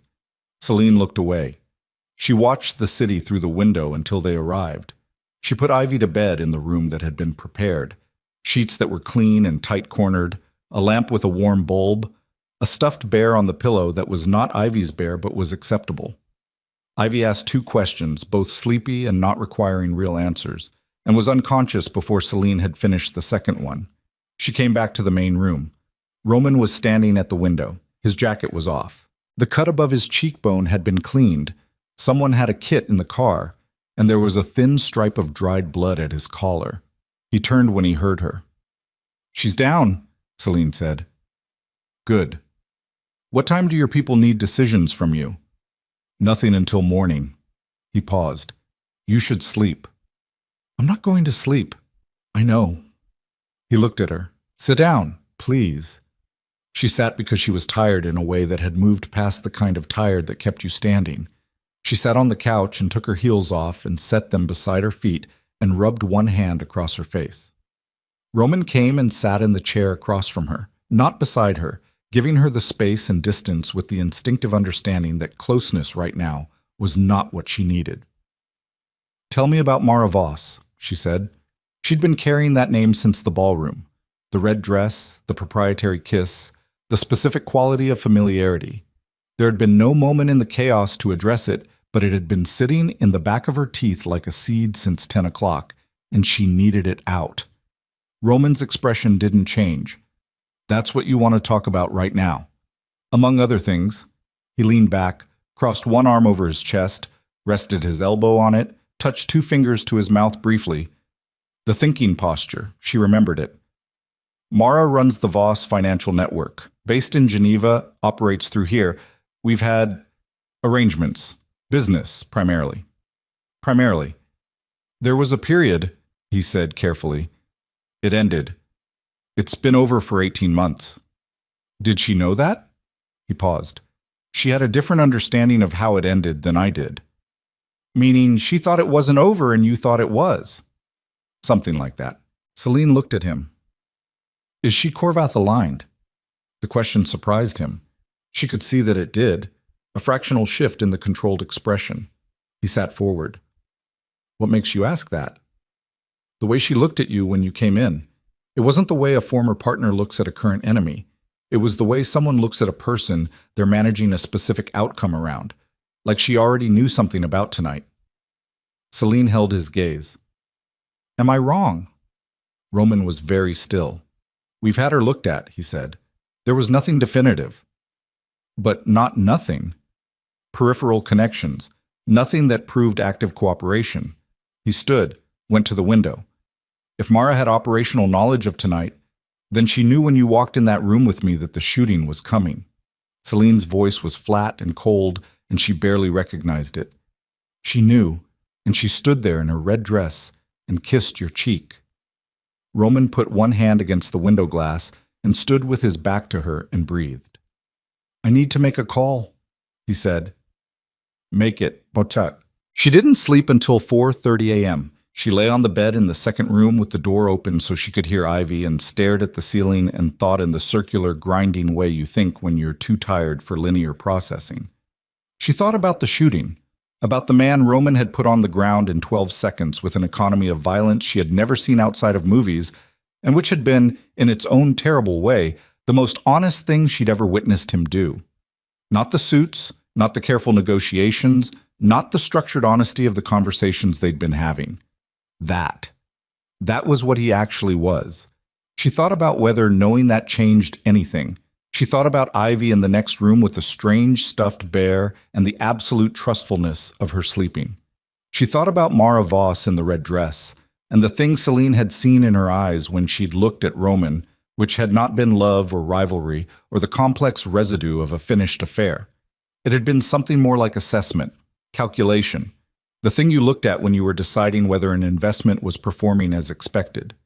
She fell asleep with that thought unfinished and woke with it in the same place, suspended mid-sentence in her own brain, when her phone buzzed at 7:15. It wasn't Roman. It was a number she didn't recognize. She answered without thinking, the reflex of someone who answered every call in case it was daycare, in case it was the building about the heat, in case it was anything that required immediate response. Ms. Arden. The voice was male, professional. Not threatening, which was somehow more unsettling than threatening would have been. My name is Agent David Reyes, Federal Task Force, Organized Crime Division. I apologize for the early hour. She sat up. I have your number because you were listed as a witness in last night's incident at Meridian Tower. I'd like to speak with you. About what, specifically? About Roman Viscari. A pause. And about what you know regarding his operations. Celine looked at the open door to the room where Ivy was sleeping. She listened for a moment. She could hear Ivy's breathing, still deep, still asleep. I don't know anything about his operations, she said. Ms. Arden, we know you've been in contact with him for approximately 3 weeks. We know he's had a vehicle assigned to you, that there's an accommodation arranged at this address, and that you were present with him at the Hargrove Gala last night during what we believe was a coordinated attack. A pause. We're not here to threaten you. We're concerned about your safety and your daughter's. Something went cold and precise in the center of her chest. How do you know about my daughter? She said. We've been investigating the Viscari network for 14 months. You and your daughter have come up in that investigation. The voice was careful, even. I'll be direct with you. What happened last night is going to escalate rapidly. The people behind the Meridian attack are not going to stop because they failed once, and the people who get close to Roman Viscari in the next several weeks are going to be caught in the middle of something that has no clean edges. She sat in silence for a moment. What do you want from me? She said. A conversation, that's all. Nothing you say has to go anywhere you don't want it to go. A pause. We can meet somewhere of your choosing. You can have a lawyer present. I just need you to understand the situation fully before you make decisions about how close to this you're willing to stay. I'll think about it, she said. Ms. Arden, I'll think about it. She kept her voice level. Don't call this number again. I'll contact you. She hung up and sat in the unfamiliar room and pressed both hands flat against her knees and thought. Then she got up and went to the kitchen and made coffee from the supplies that had been stocked in the apartment. Whoever prepared these things for Roman was thorough, she'd give them that, and stood at the counter and drank half a cup and made a decision. She went and knocked on Roman's door. He answered immediately, which meant he hadn't slept either.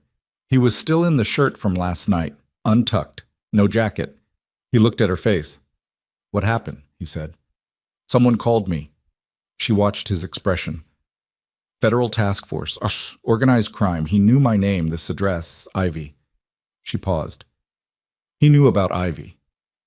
Something moved across Roman's face in rapid sequence. First threat assessment, then something harder, then something controlled again. He stepped back from the door. "Come in." She came in. He closed the door. "Reyes," he said. "You know him." "I know the task force." He picked up his phone from the bed and typed something into it. "They've been operational for over a year. They don't have enough to move, but they've been building." He looked up. What did he say? She told him exactly, word for word. She had the kind of memory that anxiety sharpened rather than blurred, had always been that way, and she repeated the conversation back to him with the precision of a transcript. Roman listened without moving. When she finished, the silence in the room was the densest it had been since the parking garage. "He's right," Roman said. She looked at him. "About the escalation." He set the phone down. "This isn't going to de-escalate, not quickly." He looked at her directly. "Celine, I need to tell you something, and I need you to hear all of it before you respond." "Say it." "I'm going to give you the option I should have given you the night at Belladonna." He held her gaze. "I can put you and Ivy somewhere, completely disconnected from me. New documentation, new city, enough money that you never have to work the 2-job rotation again. Ivy never knows any of this happened. You rebuild clean." He paused. "That is a real option, and it's on the table, and I'm not putting conditions on it." She looked at him for a long moment. "And the other option," she said, "you stay. You know everything. You make informed choices about what that means." "Those aren't equivalent options," she said. "No," he agreed. "They're not." She sat on the edge of the chair beside the window. The city outside was fully morning now, the gray-white sky of a December day, the city operating on its Saturday schedule, completely indifferent to everything that had happened the night before. She watched a water tower on a rooftop across the way. "Tell me about the federal investigation," she said. "Not the summary, all of it." He told her. 14 months of accumulated surveillance, financial forensics, witness statements from individuals who had been offered agreements. The task force had 3 specific targets: Roman, a man named Halcourt who ran the physical logistics, and a third individual whose name Roman gave her last, Donovan Reese. Donovan Reese. She processed the name for 3 seconds. "Who is Donovan Reese?" she said. "My second," Roman said. "He's been with the Viscari operation for 9 years. He runs the internal security division." He paused. "He's the man who has managed my personal protection for the past 3 years. The task force has him as a target." "Yes." "Have you asked him about it?" "Not directly." Roman's voice was careful. "I'm in the process of—" "Roman." She looked at him. "Who else knew that we would be at the Hargrove Gala last night?" The room went quiet in a different way. He looked at her. Something was happening behind his eyes. Something she recognized. The particular expression of a person who has just arrived at a conclusion they've been avoiding and can no longer find a route around. "Reese coordinated the security plan for last night," he said. His voice had gone flat. "He knew the arrival time, the table position, the entry route." "And Mara Voss," Celine said. "Did Reese know Mara Voss?" The silence that followed was total. Roman turned and walked to the window and stood there, both hands at his sides, looking at the city below. She could see the tension in his shoulders from across the room, the specific stillness of a man processing a betrayal that has just crystallized from suspicion into near certainty, and doing the processing without the benefit of any expression that could be read or used. 9 years, he said. Not to her, or to her, but not needing a response. I'm sorry, she said. He turned around. His face had resolved into something she hadn't seen before. Not the controlled performance, not the unguarded grief, but something beneath both of those. Something that was very, very cold. Where's the agent's number? He said. I don't have it. He called from a number that wasn't registered. He'll call back. Roman looked at her. When he does, tell him you want to meet. Tell him you have information. Don't tell him what information. She looked at him. You want me to meet with federal agents? I want you to be in a room that isn't mine when this goes sideways. His voice was precise. Because it's going to go sideways, and I need you somewhere defensible. I'm not going to be your insurance policy. I'm not asking you to be. He crossed the room and crouched in front of her, eye level, close enough that she could see the cut above his cheekbone and the shadow under his eyes, and all the things that the suit and the controlled expression usually manage to obscure. I'm asking you to protect yourself and Ivy using every available option. That includes Reyes. That includes whatever the task force has. I'm not asking you to give them anything. I'm asking you to have a lifeline that doesn't run through me. She looked at him. The morning light from the window fell across his face in a way that was unforgiving, and she looked at him in it. Really looked. The way she hadn't allowed herself to look since Belladonna House, since the park, since the Ukrainian diner, and saw all of it simultaneously. The man she'd loved at 18, the man he'd become. The father Ivy had already decided she wanted. The dangerous thing at the center of a dangerous world that had its specific gravity and was pulling everything she'd carefully built toward its event horizon. Okay, she said. He held her gaze for another moment, then he stood. She stood too. They were standing very close, close enough that she could hear him breathing. The distance between them was the kind of distance that had a decision embedded in it about whether to reduce it or maintain it, and she was tired enough that her defenses were operating below their normal efficiency. Roman, she said. Don't, he said. She blinked. What? Don't say whatever you were going to say. His voice was low. Not right now. There are things happening and I need my head clear. And if you say something... He stopped. His jaw worked. Just not right now. She looked at him for a long moment. Okay, she said. Again, different meaning. She went back to her room. Achadit. Reyes called back at 11:40 a.m. She stepped into the hallway outside the apartment to take it. Not because Roman would have stopped her, but because some conversations required walls between them. I'll meet with you, she said when Reyes answered. Today. Not in a federal building, a coffee shop. Somewhere public. That works. No hesitation, no negotiation. He'd expected her call. I'll send you an address. And Reyes. She kept her voice low. I want full immunity from anything that comes out of this conversation. Not for Roman. For me and my daughter. A pause. I'll need to confirm that with, you'll confirm it before we meet or we don't meet. She paused. You called me because you think I'm useful. I'm telling you the terms of useful. A longer pause. I'll have the paperwork drafted in 2 hours, Reyes said. She went back inside. Roman was in the main room with 2 men she didn't know, speaking in low, rapid sentences. He looked up when she came in. She held his gaze for a moment and then went to the kitchen and poured herself more coffee and said nothing, and he said nothing, and that was, for the moment, enough. Ivy woke at 12:15 and appeared in the kitchen doorway with the bear hat pulled over her sleep-wild hair and her feet bare on the floor, and announced that she was hungry and also that she wanted pancakes. Celine looked at her daughter in the kitchen doorway of a safe house apartment she'd never chosen in a dress she'd bought for a gala that had turned into a gunfight, and felt the specific grounding weight of a problem she could actually solve. We'll find pancakes, she said. The good kind, Ivy specified, with the circles. Blueberries. Yes. Ivy nodded gravely. The circles. Roman appeared from the main room. He looked at Ivy with the expression he got around her, the one that bypassed all the layers. Ivy saw him and her face did the thing it did with people she'd decided she liked. It opened completely. Roman, she said, are you having pancakes too? I don't know, he said. He glanced at Celine. Celine looked at the floor for a moment. then at Ivy, then, briefly, at Roman. 3 orders, she said. The coffee shop Reyes had selected was on 47th, a corner place with good sightlines and the kind of busy Saturday midday traffic that made private conversation easy. She left Ivy with Roman, a decision that cost her something to make, and that she made anyway because Ivy had asked, specifically and firmly, for Roman to stay with her, and Celine had watched her daughter take Roman's hand and pull him toward the window where she'd spotted a dog on the sidewalk below, and there had been no good argument against it.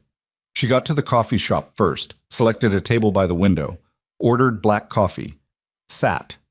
Reyes came in at 2:03. He was younger than she'd expected from his voice. Mid-30s, dark coat, the specific low-key presentation of someone whose job involved not being noticed. He sat across from her and set a folder on the table. Ms. Arden. He slid the folder to her. Signed and witnessed. You're protected. She opened it, read it. It was what he'd said it was. She closed it. Tell me what you need, she said. Tell me what you know about Donovan Reese. She kept her face neutral. Why Reese specifically? Because Reese is the one we can use. Reyes leaned forward slightly, lowering his voice below the coffee shop noise. We've had 19 months on Vescari, and he is meticulous. The financial structures are complex, the operational security is tight. We can build around the edges, but we can't get to the center. He paused. Reese is different. Reese has been feeding information to a third party, we believe Corvath aligned, for approximately 8 months. He's not loyal. He's calculating his exit strategy, and he miscalculated the timeline. How do you know this? Because last night's attack at the Hargrove Gala was coordinated using internal security schedules that only 3 people in the Vescari organization had access to: Roman Vescari, Donovan Reese, and a woman named Mara Voss. Celine's hands were flat on the table. Mara Voss, she said. Her voice didn't waver. Is Corvath connected? Mara Voss? Reyes said. Is Corvath? He let that sit for 1 second. She's not adjacent. She's not affiliated. Her legal name before she changed it in Geneva 11 years ago was Mara Corvath. She is the operational director of the family business, and she has been inside Roman Vescari's inner circle for 3 years. The coffee shop was warm. Celine was cold. He doesn't know, she said. We don't believe so, no. Reyes watched her. He trusted her. She had access to his financial structures, his security rotations, he paused, his personal relationships, including potentially information about you and your daughter. She kept breathing, kept her hands flat, kept her face doing its job. What do you need from me? She said. We need Reese. Reyes sat back. He's scared. He knows Corvath is burning the operation from the inside, and he knows when the fire gets close enough, he's the first thing that gets thrown in. We think if the right person approached him, someone he didn't know was connected to the task force, someone he had no reason to see as a threat, you want me to approach him. You're a woman with a 4-year-old child who has been in Roman Vescari's orbit for 3 weeks. You're the least threatening person in this entire landscape. Reyes looked at her steadily. You could ask Reese a question and he'd answer it. We need him to answer one specific question about a financial routing number, and we need it on record. She looked at him for a long time. Outside the window, the city moved through its Saturday in the indifferent way it always did. Cabs and pedestrians, and the organized chaos of 1 million people with no knowledge of any of this. If I do this, she said, I need something in return. Not for me. For Roman. Reyes frowned slightly. Ms. Arden, I know what you want from him, she said. I know the investigation. I know the shape of the offer that's on your side of the table. And I know that without cooperation you have circumstantial connections and financial forensics, but you don't have what you need to close it. She looked at him steadily. You need him to cooperate, and he will, if the terms are right. He'd face a negotiated outcome. With full cooperation, full financial disclosure, and testimony regarding the Corvath network. She kept her voice even. That is an enormous amount of value. Enough value that I think your superiors would consider significant concessions in exchange. Reyes sat very still. You've thought about this for longer than 3 hours, he said. I've been thinking about this since 2 a.m., she said. I had time. He looked at her for a moment, then he reached into his coat pocket and produced a second card, different from the first call, a number she could actually reach him on.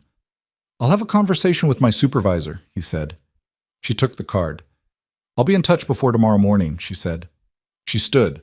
She left 2 20s on the table for the coffee she'd barely drunk. And Reyes. He looked up at her. When this is over, when the cooperation is complete and the testimony is on record, I need Roman to be able to walk away from this. Not completely free of consequence, but functional, alive. She met his eyes. That's what I'm buying with whatever I'm about to do. Make sure your supervisor understands that. She walked out of the coffee shop and into the cold Saturday street and stood on the sidewalk for a moment with her hand wrapped around the card in her coat pocket.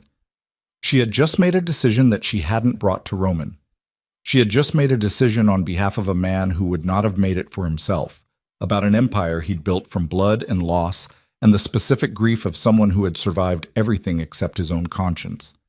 She had made it because Ivy deserved a father who could be present without a security team.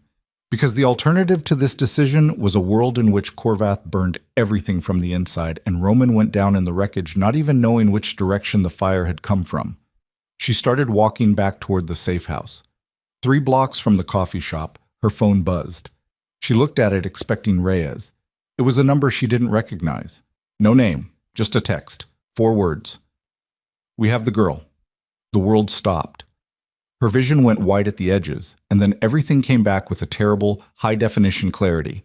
The street, the cold, the people walking past with no idea, the phone in her hand, the 4 words that rearranged every internal organ she possessed into positions they were not designed to occupy. She called Roman. He answered on the first ring. Before he could speak, she said, "Where's Ivy?" The silence on his end lasted 1 second. 1 second. She heard him move, heard the sound of the apartment. She was at the window. Torres. She heard his voice, distant from the phone. Torres. Where is she? Torres. And then further, a door, and then silence. The kind of silence that has only one meaning. Celine was already running. She ran 6 blocks. Not toward the safe house. Toward it, yes. But she was running the way people run when the body has taken over from the brain, when the reasoning apparatus has been temporarily decommissioned by something that runs older and deeper and faster than reason. Her heels were wrong for running, and she lost one on the 3rd block and kicked the other off without breaking stride and ran in bare feet on December sidewalk and felt nothing because the cold had no access to what was happening in the center of her chest. Roman met her at the building entrance. He was already outside when she came around the corner, coat on, phone in his hand, and the 2 men behind him, not Torres, different men, she didn't track their faces, were moving with the coordinated urgency of people who had been given a specific problem and were already computing solutions. Roman's face when he saw her was the coldest thing she'd ever seen on a human being. Not cold in the way of cruelty, cold in the way of a person who has removed everything that isn't functional because functionality is the only path to the outcome they need. He took her by both arms when she reached him. "Are you hurt?" he said. "I'm fine. What happened?" She was at the window. Torres turned his back for 40 seconds. He was answering a call. His jaw worked. "The building has a service access on the north side. They came up through it." 40 seconds, she said. "Yes." "Where is Torres?" "He's—" Roman looked at her. Something shifted in his expression. "He's being dealt with." She pulled away from his hands. "What does that mean?" "It means he's been separated from operational duties pending—" "Roman, don't use that language with me right now. Where is my daughter?" "I don't know yet." His voice was steady, and she hated it for being steady. "I'm working on it. I need you to come inside, and I need you to tell me everything Reyes said at the meeting. You knew about the meeting. I knew you went to meet him. I didn't follow you." He held her gaze. "I gave you the space to do what you needed to do. Now I need to know what was said." She went inside. The next 40 minutes happened at a pace that her memory would later compress into something non-linear. Not because she wasn't present, but because the mind does something specific under that level of sustained adrenaline, prioritizes and discards in real time, keeps only what matters. What mattered? She told Roman about Reyes, about Mara, about the name Mara Korvath, and what it meant, and the 11 years in Geneva, and the 3 years inside his operation, and the Hargrove Gala, and the internal security schedules and who had access to them. She watched him hear it. She watched it move through him the way extreme information moves through a person who has trained themselves not to move.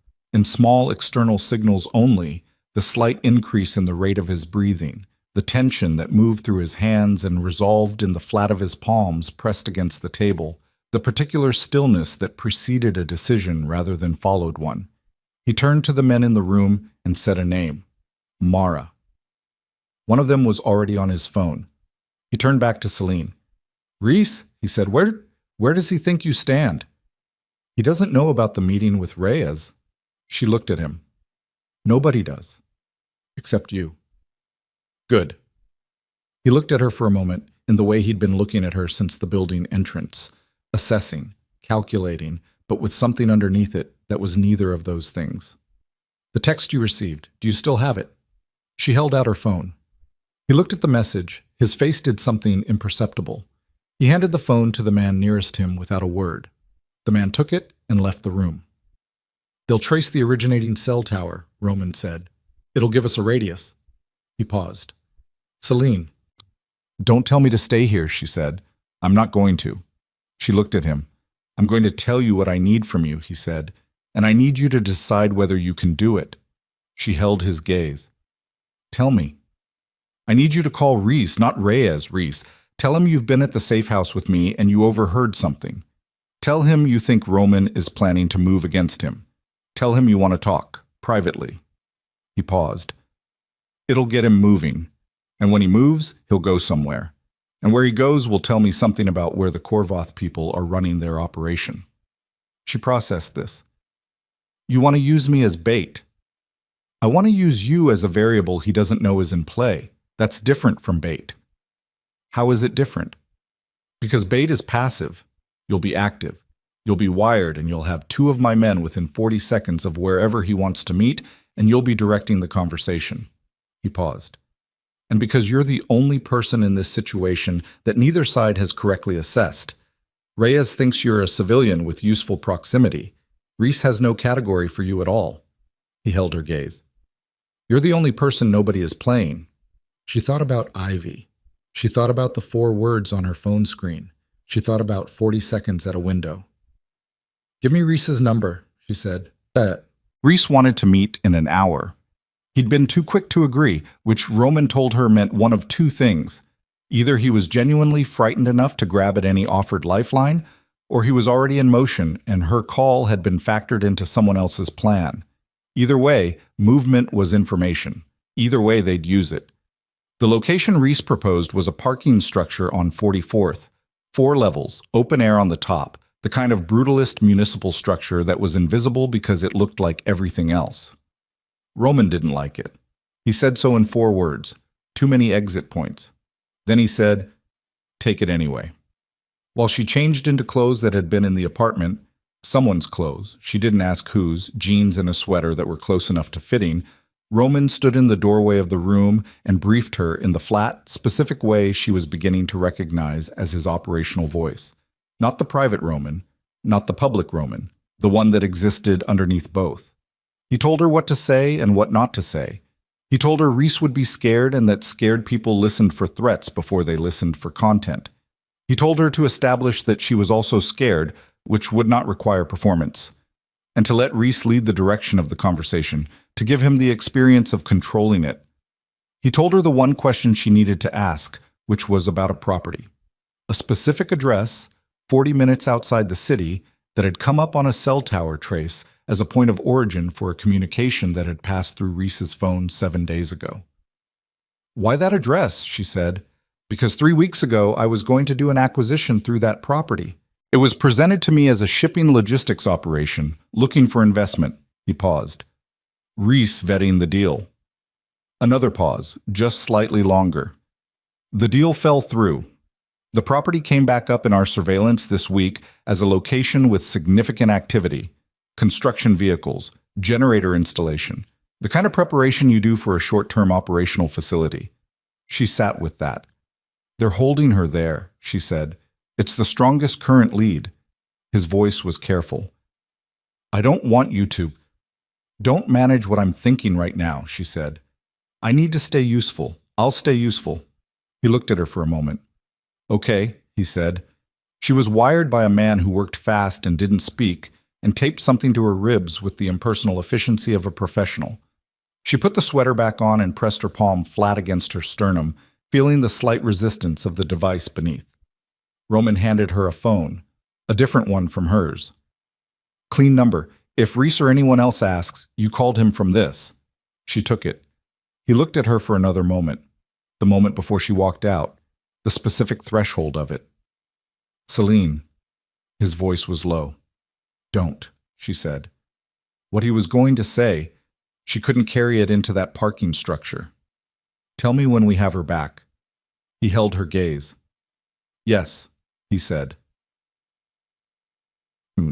Reese was already on the third level when she arrived. He was a compact man, shorter than she'd expected from the way Roman's men spoke about him, with the particular physical density of someone who'd been athletic once and had layered something harder over it with age. He was wearing a coat that was too light for the temperature, and he had the eyes of someone who hadn't slept in several days, darting, overfocused, burning with the specific anxiety of a person standing on a surface they've just realized is cracking. She walked toward him. His eyes went to her hands, her waist, the space behind her. You're alone, he said.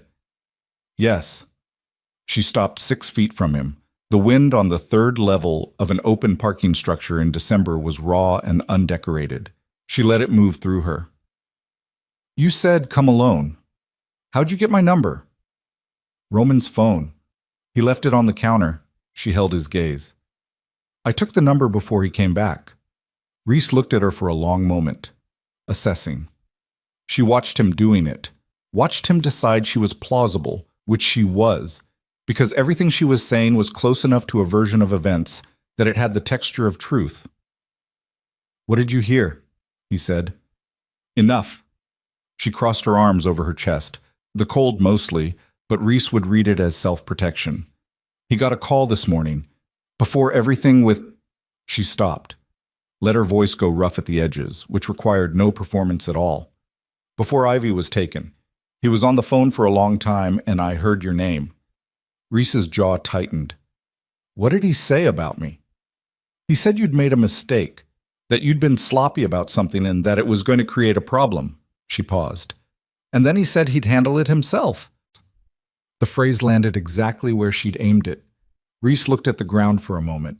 His breathing had changed. She could see it in his shoulders, the slightly elevated rate of it. He was running calculations. She could almost see them. He said that? Reese said. Yes. This morning. Yes. He turned and walked to the edge of the level, looked out at the city for a moment, came back. The movement of a man burning off something he needed to burn off before he could speak. He's not going to handle it himself, Reese said. He was talking to himself as much as to her. I don't know what any of this is, she said. She let her voice go smaller.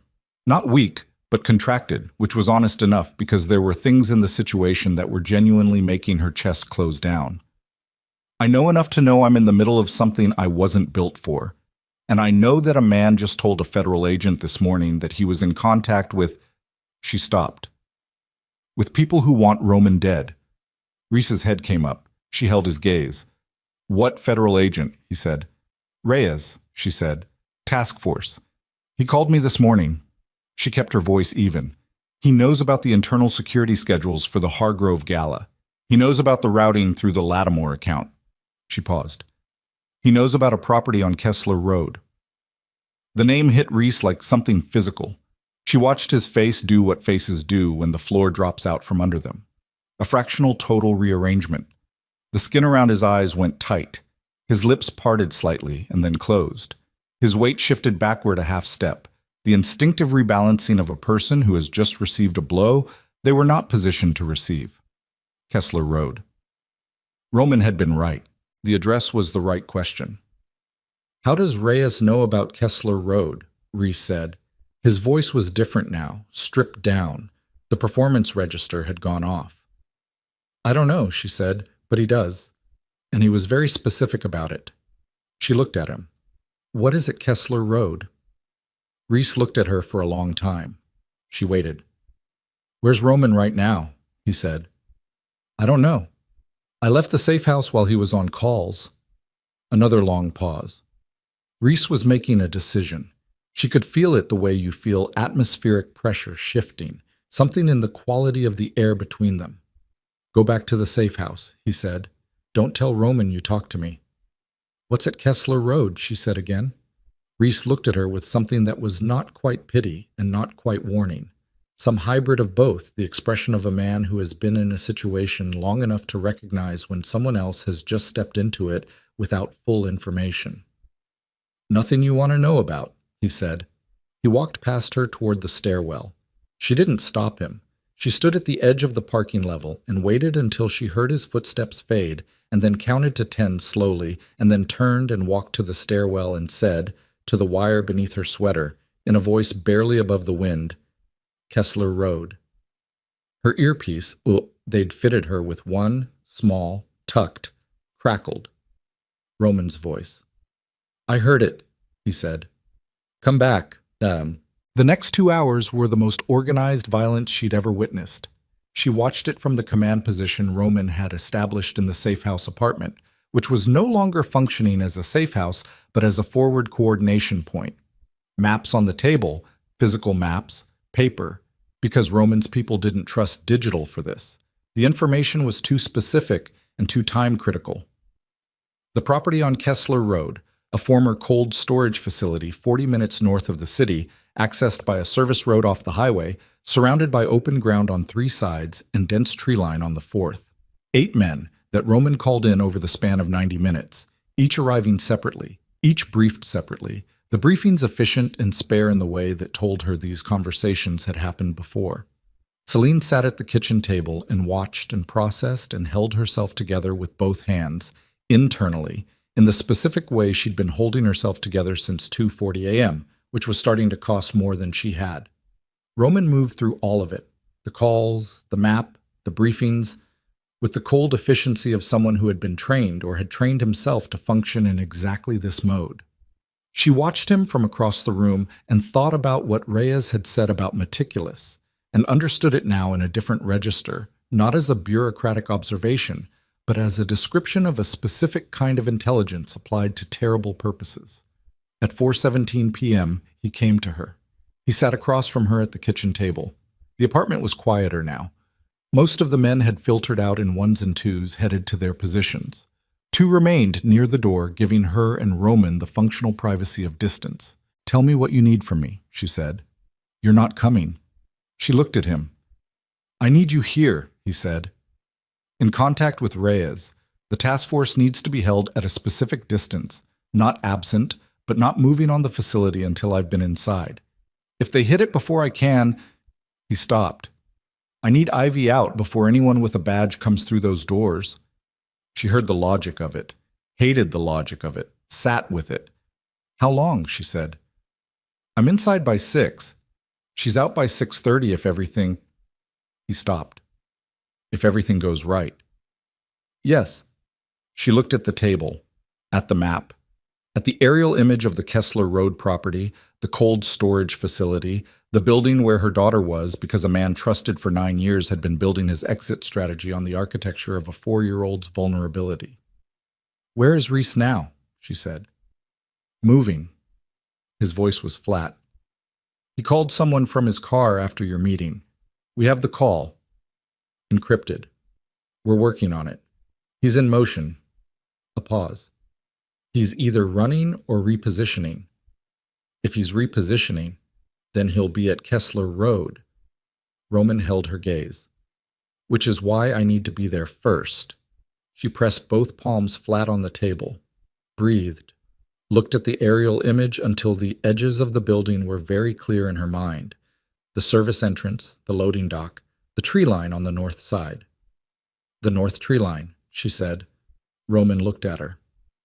"If I'm there," she said, "I'm not going through the primary entry with your men. I'll stay on the perimeter. Tree line."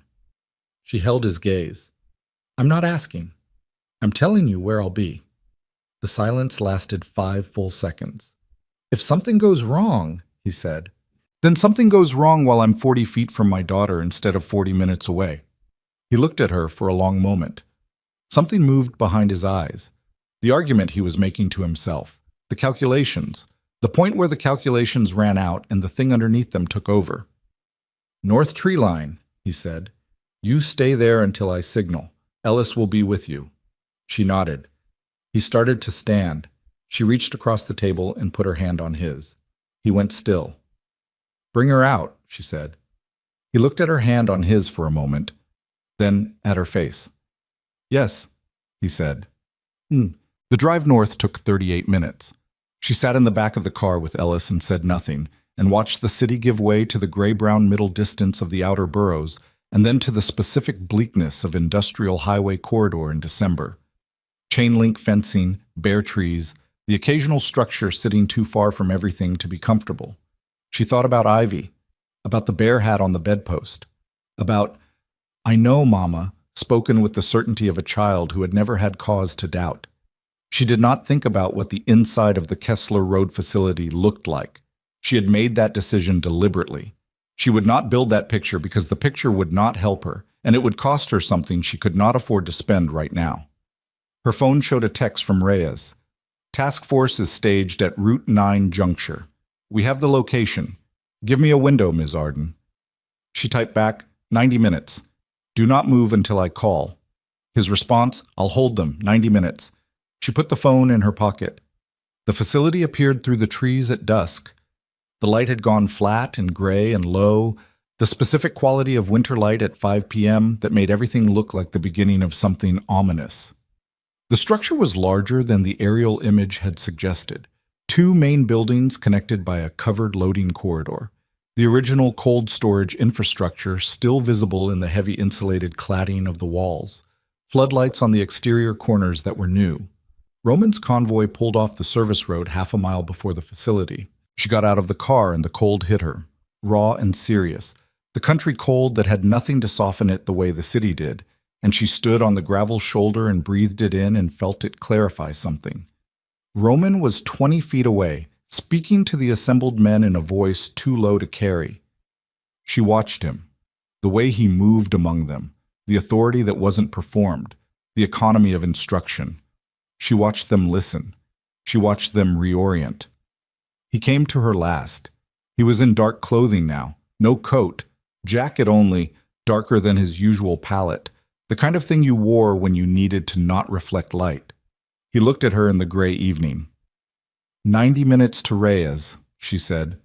He nodded. Roman, she said it quietly. If Reese is in there. I know. What are you going to do? He looked at her steadily. What needs to be done? She held his gaze, didn't argue. There was no argument that operated in this space, in this light, 40 feet from a building where her daughter had been for 6 hours. Okay, she said. He looked at her for one more moment.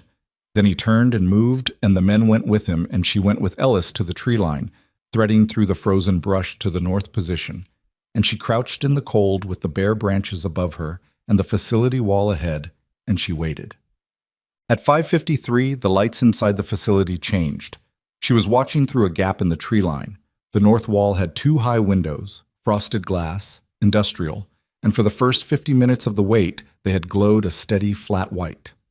At 5:53, the quality of the light shifted, something moving in front of a light source, multiple somethings, and then a sound she felt before she heard, something low and percussive that was not consistent with ordinary facility sounds. Ellis put a hand on her arm. She had not said she would stay. She looked at his hand on her arm and then at the facility wall. Miss Arden? She was moving before the sentence finished. Ellis was up immediately behind her, but she had the surprise of it and 6 hours of her daughter being inside that building, and she crossed the 40 feet of open ground to the north wall at a run, which was not the plan, which was not what she'd agreed to, but the agreement had been made before the lights changed and before the sound, and there was a door in the north wall, a service entrance. She'd looked at this in the aerial image 40 times in the last hour, and she hit it, and it was not locked, and she was inside. The inside of the facility was cold in a different way from the outside. The cold of a space that had spent years keeping things below certain temperatures and still carried that capacity in its walls. The corridor she was in ran north-south, concrete floor, overhead fluorescents, doors at intervals. She pressed against the wall and listened. Sounds, voices, male, more than two, from the east end of the corridor. Something that might have been movement, heavier, from a door 30 feet ahead on the right. And underneath both of those, a sound she knew, small, brief, barely audible. But she had been listening to that sound for 4 years in the small hours of mornings when she startled awake and checked, the way you checked, the way she always checked, and she knew the exact frequency and texture of it, the way you knew your own heartbeat. Ivy crying. She moved. The door on the right was secured with a standard locking bar. Not a padlock, not an electronic lock, a physical bar that required a key to remove but which was not keyed from the inside, meaning she had to find a voice from behind her, close. She turned. The man was coming from the south end of the corridor. He hadn't been there 30 seconds ago, had come from somewhere she hadn't tracked, and he was looking at her with the expression of a person who has encountered something that requires rapid reclassification. He was large. He had something in his right hand that she clocked in her peripheral vision and deliberately did not look at directly. She was out of moves. Except she looked past him, at the south corridor, and her face did something she did not entirely manufacture. "Roman," she said, loudly. The man turned. She moved the only way available to her. What happened in the next 30 seconds she processed in fragments again. The bar on the door had a hinge mechanism she'd noticed in the 2 seconds she'd had to look at it, and the hinge was on the outside, which was a security design error she'd registered and stored. And when she hit the door with her shoulder while reaching for the hinge mechanism simultaneously, something gave that shouldn't have, the bar unseating from its channel rather than her unseating it. And the door came open and she fell through it, and the man behind her was already turning back. And then Roman's voice, from somewhere ahead of her, inside the room. "Down!" She went down. The sound above her was the sound she'd heard in the Hargrove ballroom. Brief, functional, not theatrical. She stayed down for the 3 seconds it lasted and then looked up. The room was the size of a large storage unit. It had 2 overhead work lights, one functioning, one dark, a folding chair, a cot, small, the kind found in emergency shelters, water bottles still sealed, a child's jacket she recognized, folded on the cot, red, slightly too big, bought a size ahead to extend the life of the purchase. And Ivy. Ivy was on the cot, pulled into the far corner, and she was looking at Celine with an expression that Celine would carry in her chest every day for the rest of her life. Fear first, the deep animal fear of a child who has been genuinely frightened, and then, in the space of a single breath, something that replaced it completely. "Mama."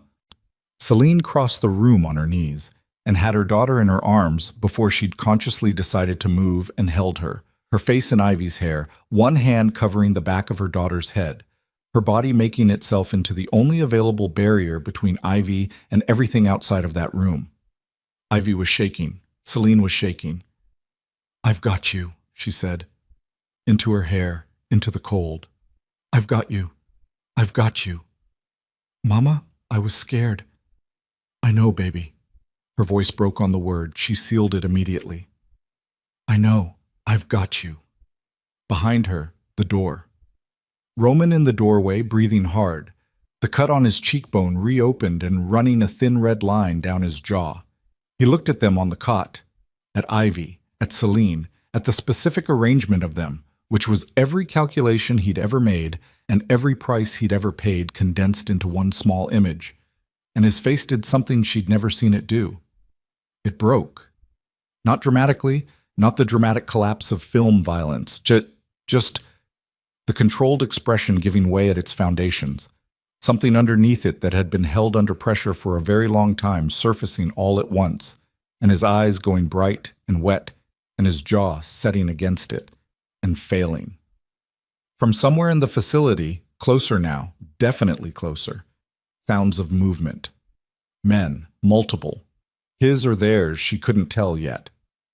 Roman pulled himself back. One hard breath. Back. "We need to move," he said.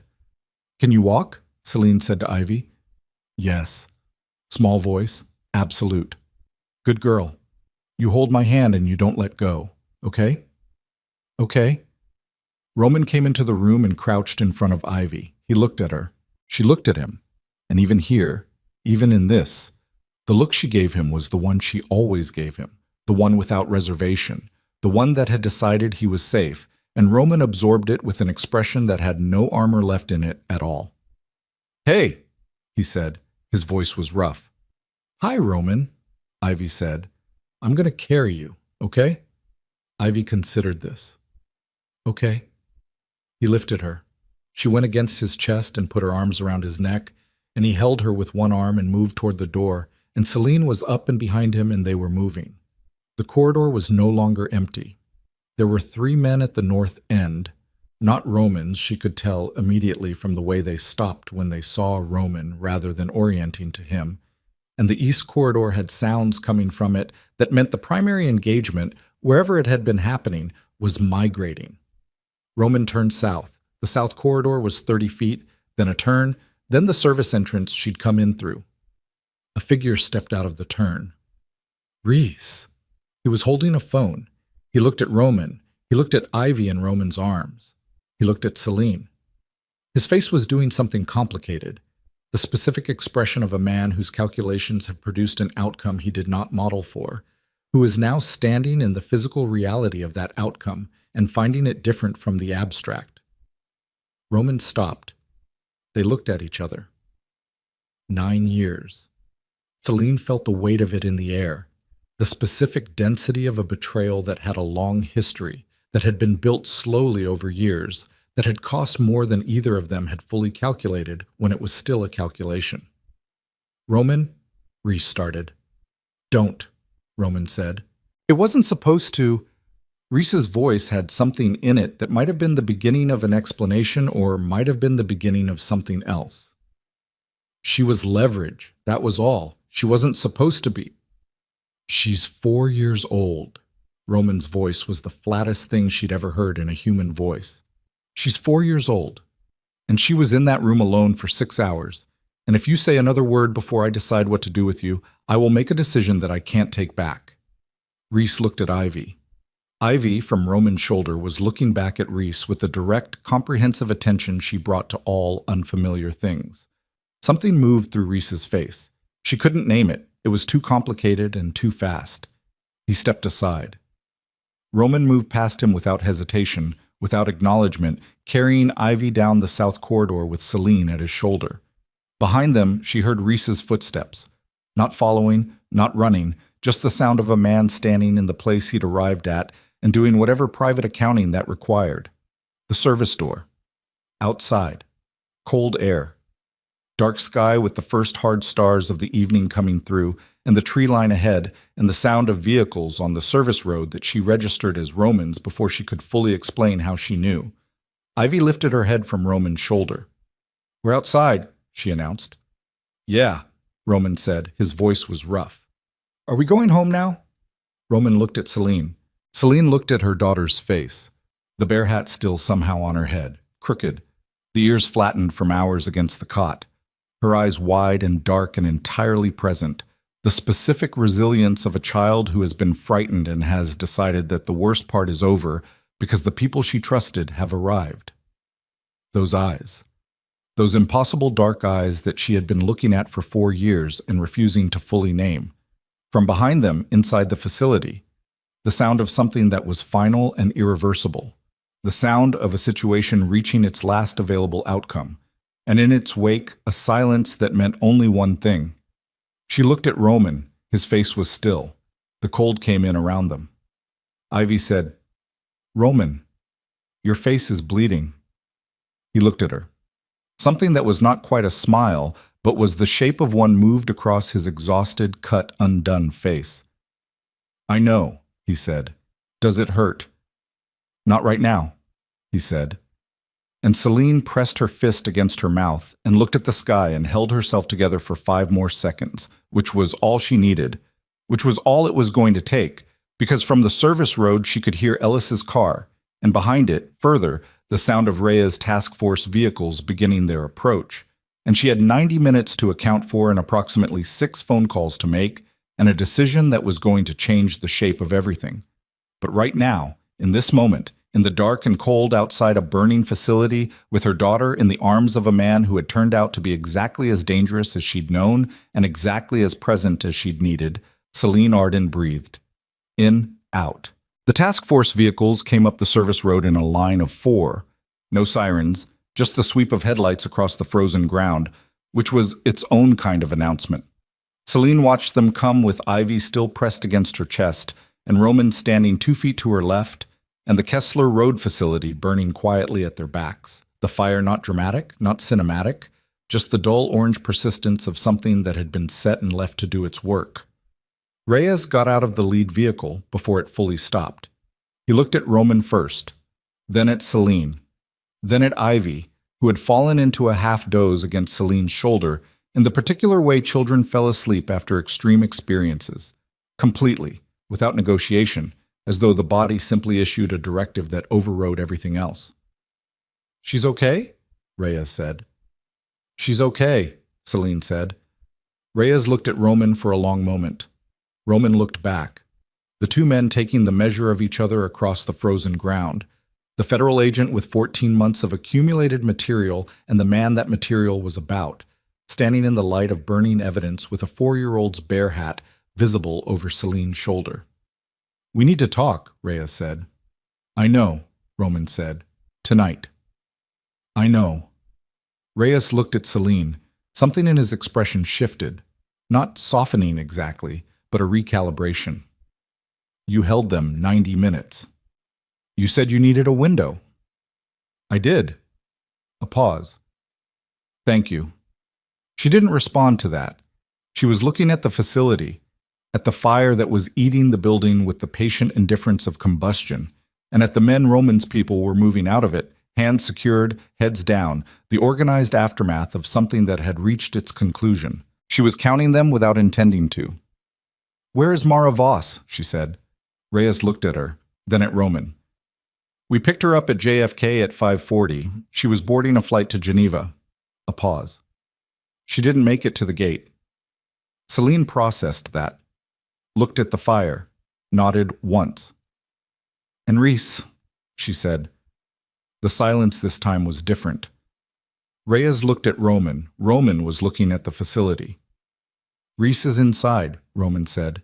His voice had no inflection. Reyes looked at him. Inside meaning he made a choice when I gave him one." Roman turned from the fire. His face was the controlled one, the deep-level controlled one, the one that operated below the others. He had options. He chose the one he chose.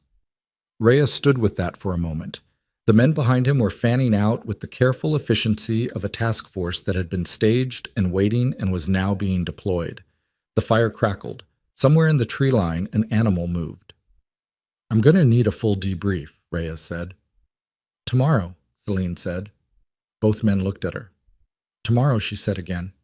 "She needs a doctor tonight, and she needs her own bed, and she needs to wake up somewhere she recognizes."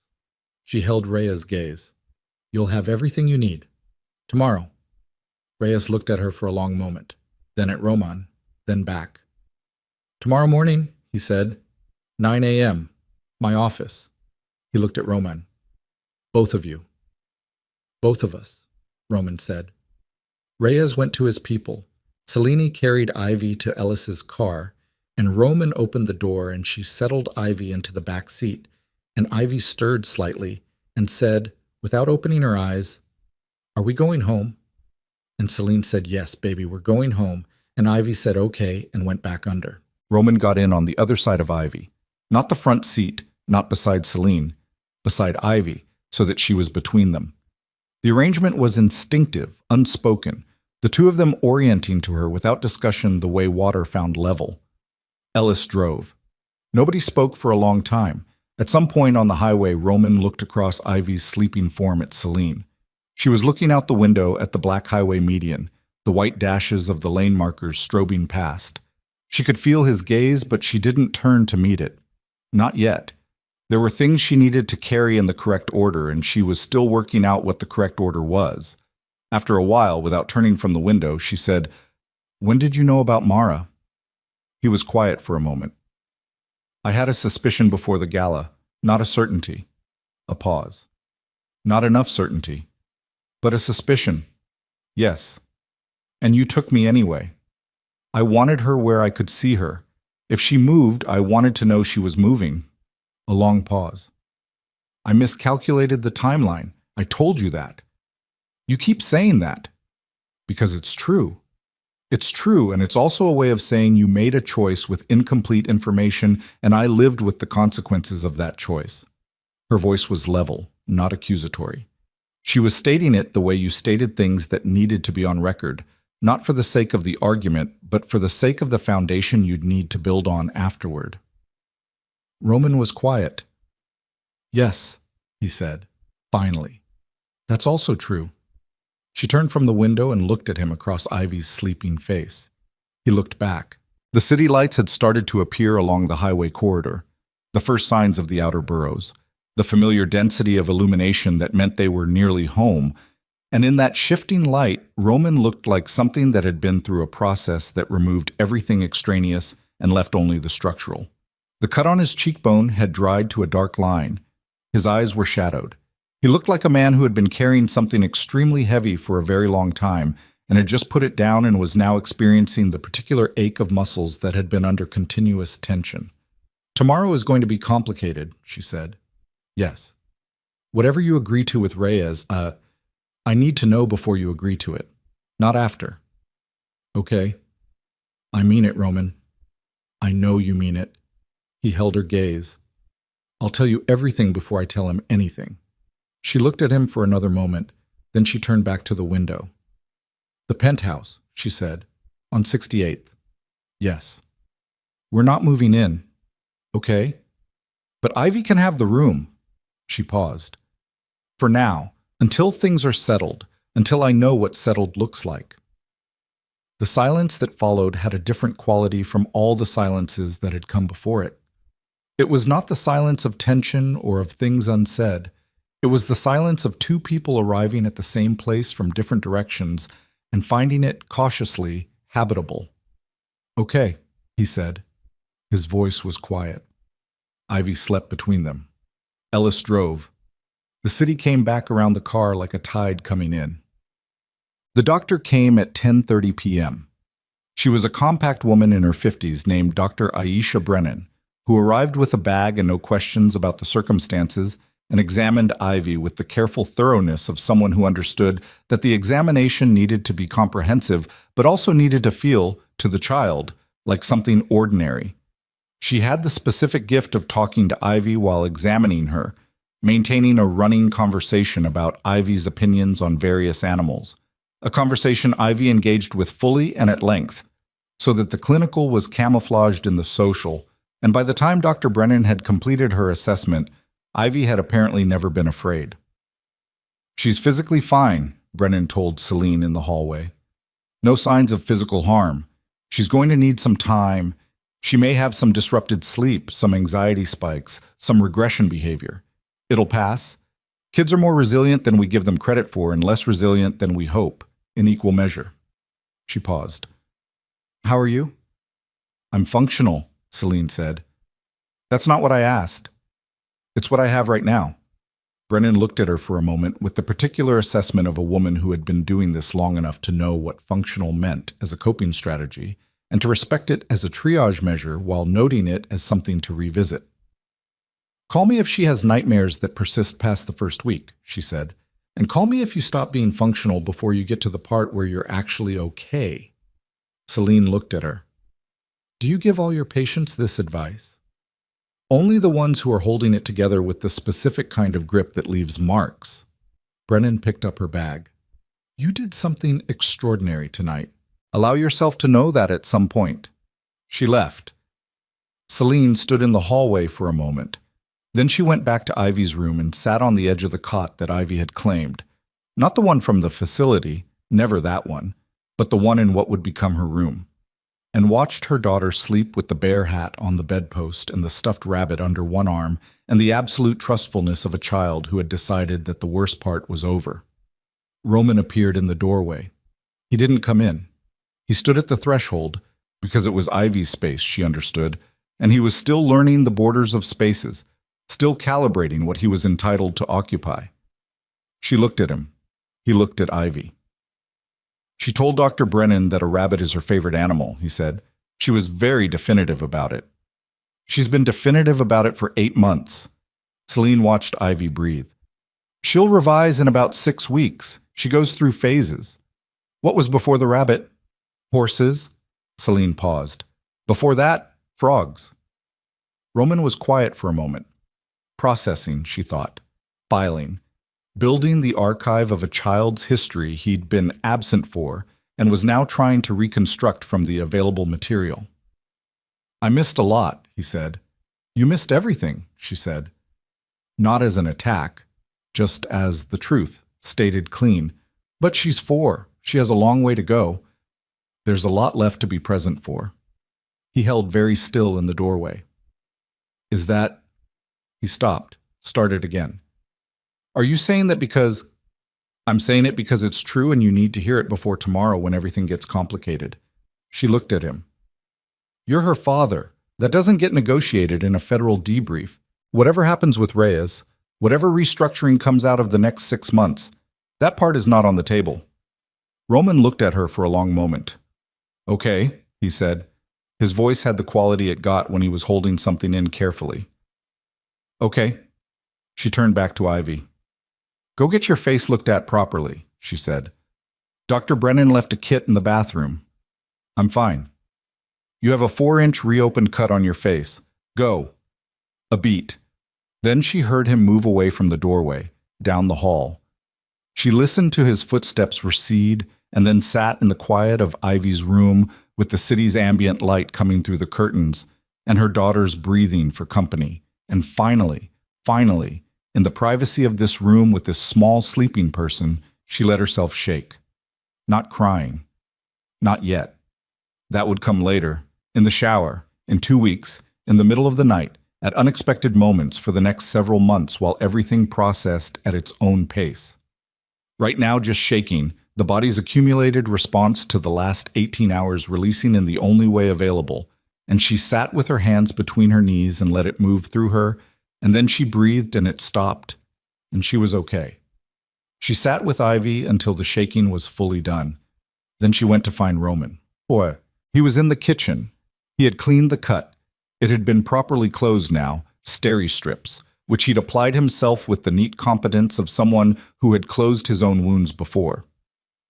He was sitting at the kitchen table with a glass of water and his coat off and his sleeves rolled to the forearm, and he looked like what he was. A man who had been through something and had come out the other side of it and was now sitting with the particular exhaustion that followed. She sat across from him. He looked at her. How long has she been asleep? He said. 20 minutes. She'll be out until morning. Celine folded her hands on the table. Tell me about Reese. All of it. He looked at her for a moment. Then he told her. Reese had been feeding operational intelligence to the Corvath network for 8 months. Entry points and exit points, security rotation schedules, financial routing information. Not for ideology, not for personal animosity. For money, and for what he'd believed was a guaranteed exit. A structure that would remove him from the Vescari operation cleanly, with enough resources to disappear. Mara had built it for him. She'd built it over 3 years, the relationship cultivated with the specific patience of someone playing a very long game. She was inside for 3 years, Celine said. Yes. She knew about me. About Ivy. The intelligence we've recovered suggests she knew about Ivy within 48 hours of my first meeting with you at Belladonna House. Roman's jaw worked. Reese had a contact watching the restaurant. Standard surveillance. I do it with my own people too, monitoring anyone I have extended meetings with. He reported back. Celine sat with that. So from the beginning, Mara knew that I had a daughter. He held her gaze. and that she was 4 years old, and that she went to a specific daycare on 40th Street. The kitchen was quiet. That's why you moved on the better daycare, Celine said. Partly. He paused. Partly, I genuinely wanted better heat. She looked at him. Despite everything, the exhaustion, the weight, the accumulated cost of the last 18 hours, something moved across her face that was not a smile, but was the space a smile might eventually occupy. You're a complicated person, she said. Yes. You're going to have to become less complicated. I know. He looked at the table. I'm working on what that looks like. It looks like telling me things before they become crises. She held his gaze. It looks like asking instead of arranging. It looks like... She stopped. It looks like whatever you were at that park in the snow when you crouched down to talk to her. That person. That's the one that works. He was quiet for a long moment. I don't know if I can be that person reliably, he said. Not yet. I'm being honest with you. I know you are. She looked at him. I'm not asking for reliable yet. I'm asking for the direction. He held her gaze. Something shifted in his expression, the controlled one giving way to the one underneath, the way it had been doing more and more, the way she'd been watching it do and trying to decide what to do about. Same direction we've been going, he said. Then we'll see where it ends up. They sat at the kitchen table for another hour, not talking much. The talking was done for tonight, and what remained was something that didn't require words. She made tea because there was tea in the kitchen and she needed something to do with her hands, and she made 2 cups without asking, and he drank the tea without commenting that he didn't usually drink tea, which she noted. At some point near midnight, he said, Thank you. She looked at him. For tonight. For Reyes. For... He stopped. For going into that building when I told you not to. You didn't tell me not to. You told me to stay at the tree line. Same instruction. Different framing. She held his gaze. You know why I went in? Yes. Then you know it wasn't for you. I know. A pause. But you came out with her, and that's... I know. She drank her tea. He drank his tea. Outside the window, the city did what the city did at midnight, which was everything simultaneously, indifferent and perpetual. Sleep, she said finally. I have calls to... They'll keep until morning. She stood. 6 hours. Then Reyes at 9. She looked at him. There's a room at the end of the hall. He looked at her for a moment. The offer, which was not an invitation, but was also not nothing. The specific calibrated distance of it, which was about safety and proximity, and the fact that tonight neither of them should be alone in a separate building. Okay, he said. She went to her room. She did not sleep for an hour.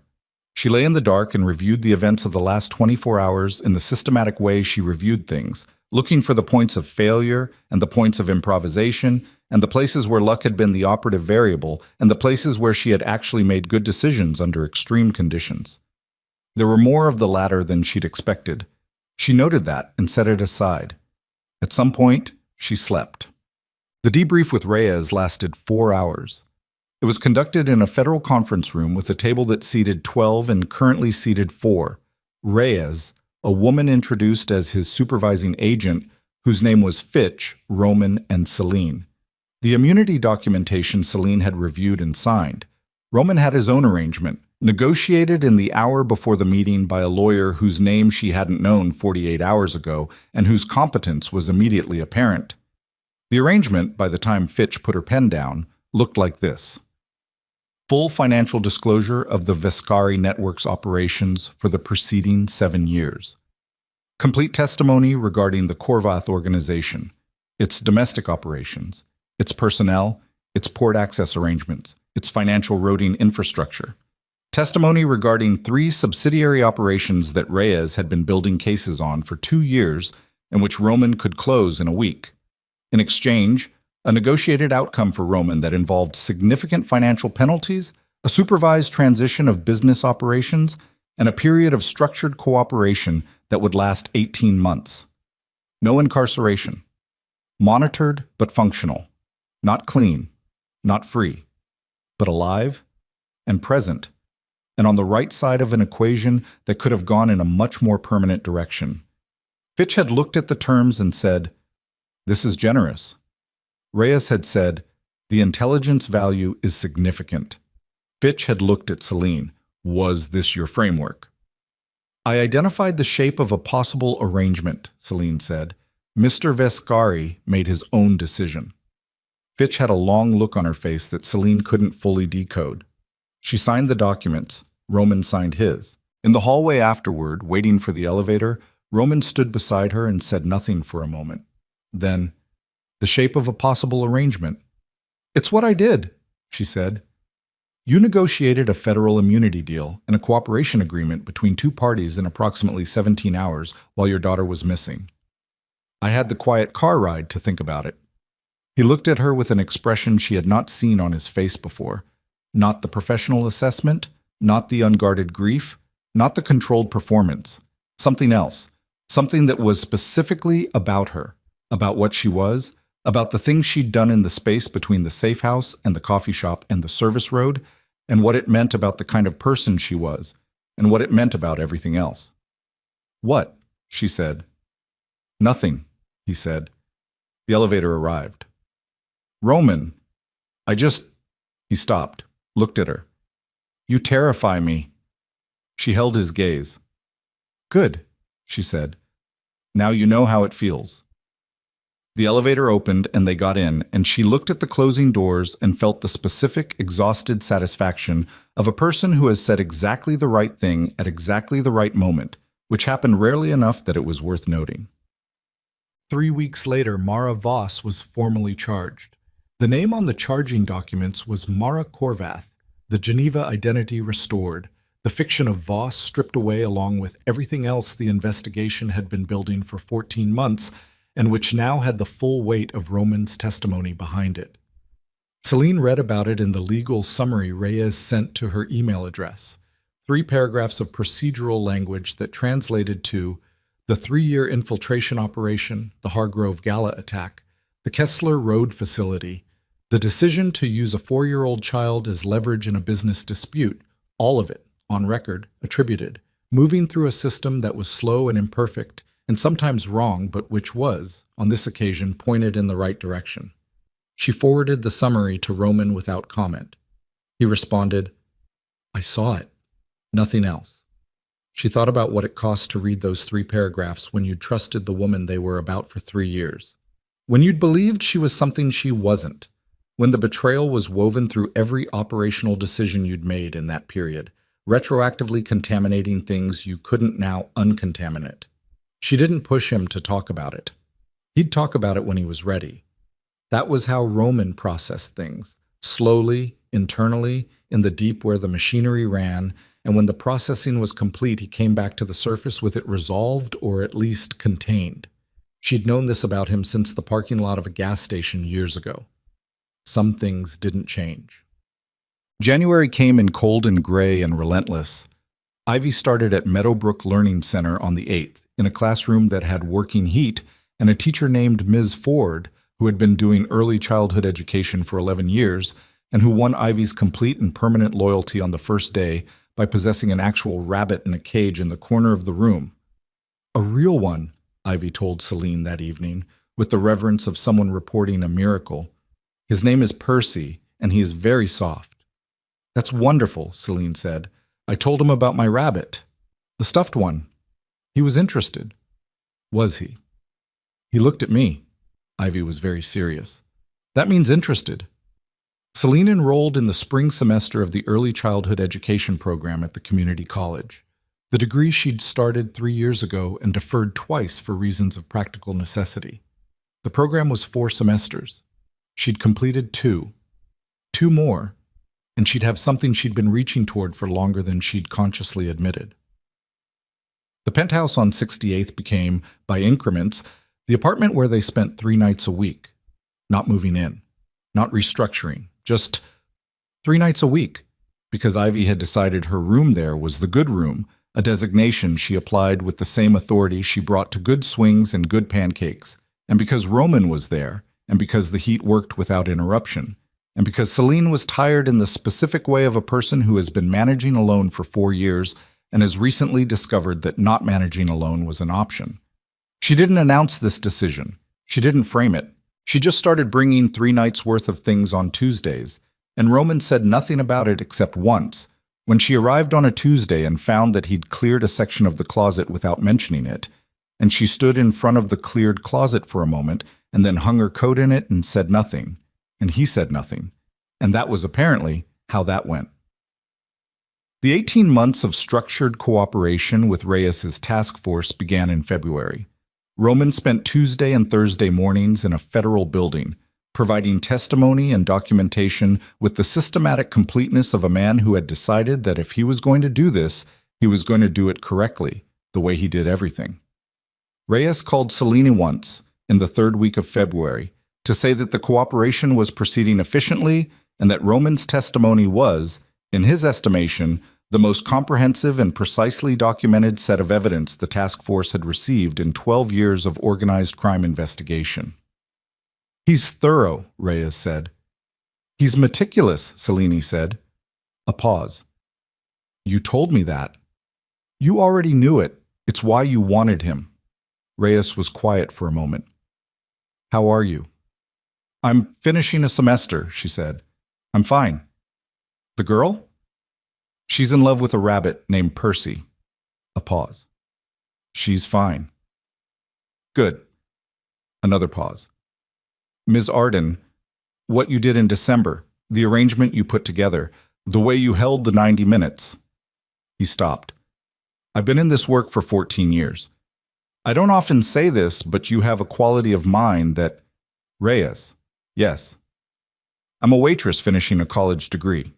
Keep your compliments simple." He laughed, briefly, genuinely, the surprised laugh of a man who wasn't expecting it. "Thank you," he said, "for all of it." "Do your job," she said. "Put Corvath away. That's the thank you I want." He did his job. Spring came late, the way spring always came late in New York, reluctantly, in fits, with cold setbacks that made you distrust the first warm days before the warmth finally committed. In April, Celine walked into an exam room at the college with the specific clean anxiety of someone who had studied sufficiently and was still afraid, and 3 hours later walked out with a grade she'd been working towards since October. She took a photograph of it with her phone and sent it to no one in particular, and then, after a moment, sent it to Roman. His response came in 90 seconds. "Come home. I'll make dinner."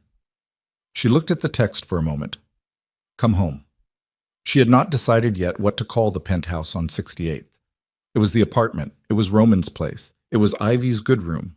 She had been careful, specifically and deliberately careful, not to let the word slip into usage, because she knew what words did.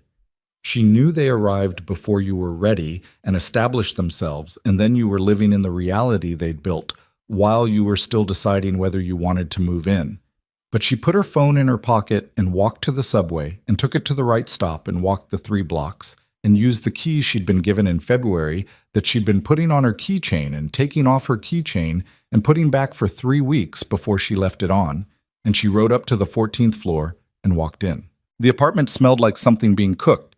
She couldn't immediately identify it, and Ivy was at the kitchen table with the particular aggressive focus she brought to coloring projects that mattered. And Roman was at the stove in a gray sweater with his back to her, and he turned when he heard her come in and said, "How'd it go?" And she said, "Good." And he said, "How good?" And she said, "Very good." And he turned back to the stove and said, "Good." And that was the whole conversation. Ivy said, "Mama, I'm drawing Percy. Can I see when you're done?" "Yes, but don't talk to me while I'm working." "Understood." She set her bag down. She stood in the kitchen doorway and watched Roman at the stove and Ivy at the table in the spring evening coming through the windows in the particular long gold of a day that had finally committed to warmth, and she breathed. She breathed the way she'd breathed in the dark outside the Kessler Road facility. In, out, deliberate, present. "Roman," she said. What are you making?" "Pasta." "Don't ask what kind." "Why not?" "Because I looked it up and I'm not confident yet and I don't want the commentary." She looked at his back, at the set of his shoulders, the careful attention he was paying to the thing in the pan. The same meticulous focus applied to a weeknight dinner in a gray sweater that had been applied to 14 months of federal evidence. "It smells good," she said. A pause.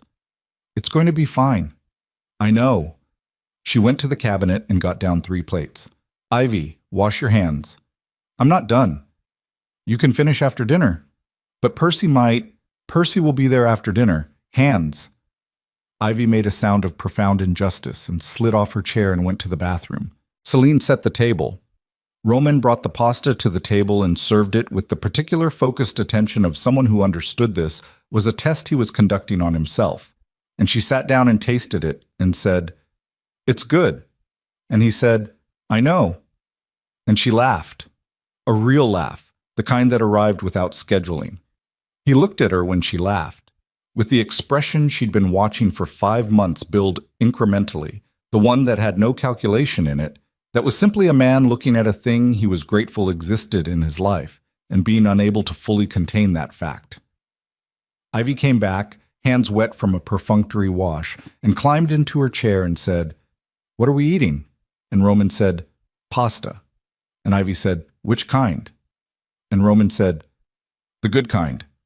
And Ivy said, "Okay," with the complete trust of a child who had decided a person was reliable and did not require further verification. They ate dinner. The formal cooperation period ended in August. Not with fanfare. There was no ceremony to the end of it, just a final meeting in the federal building and Reyes handing Roman a document that said the arrangement was complete and the terms fulfilled, and Roman signing it and Fitch signing it, and that being that. Reyes shook Roman's hand in the hallway, a brief, professional shake. Reyes was not a sentimental person in professional contexts, and Roman was not a sentimental person in any context, and so the shake was what it was, an acknowledgement, one professional to another, of a thing done. Then Reyes turned to Celine. He held out his hand. She shook it. "The Corvath prosecution is proceeding," he said. "Mara's trial starts in November. We'll need you for a brief deposition. You were a witness at the gala." "I know," she said. "I'll be there." "The rest of it." He paused.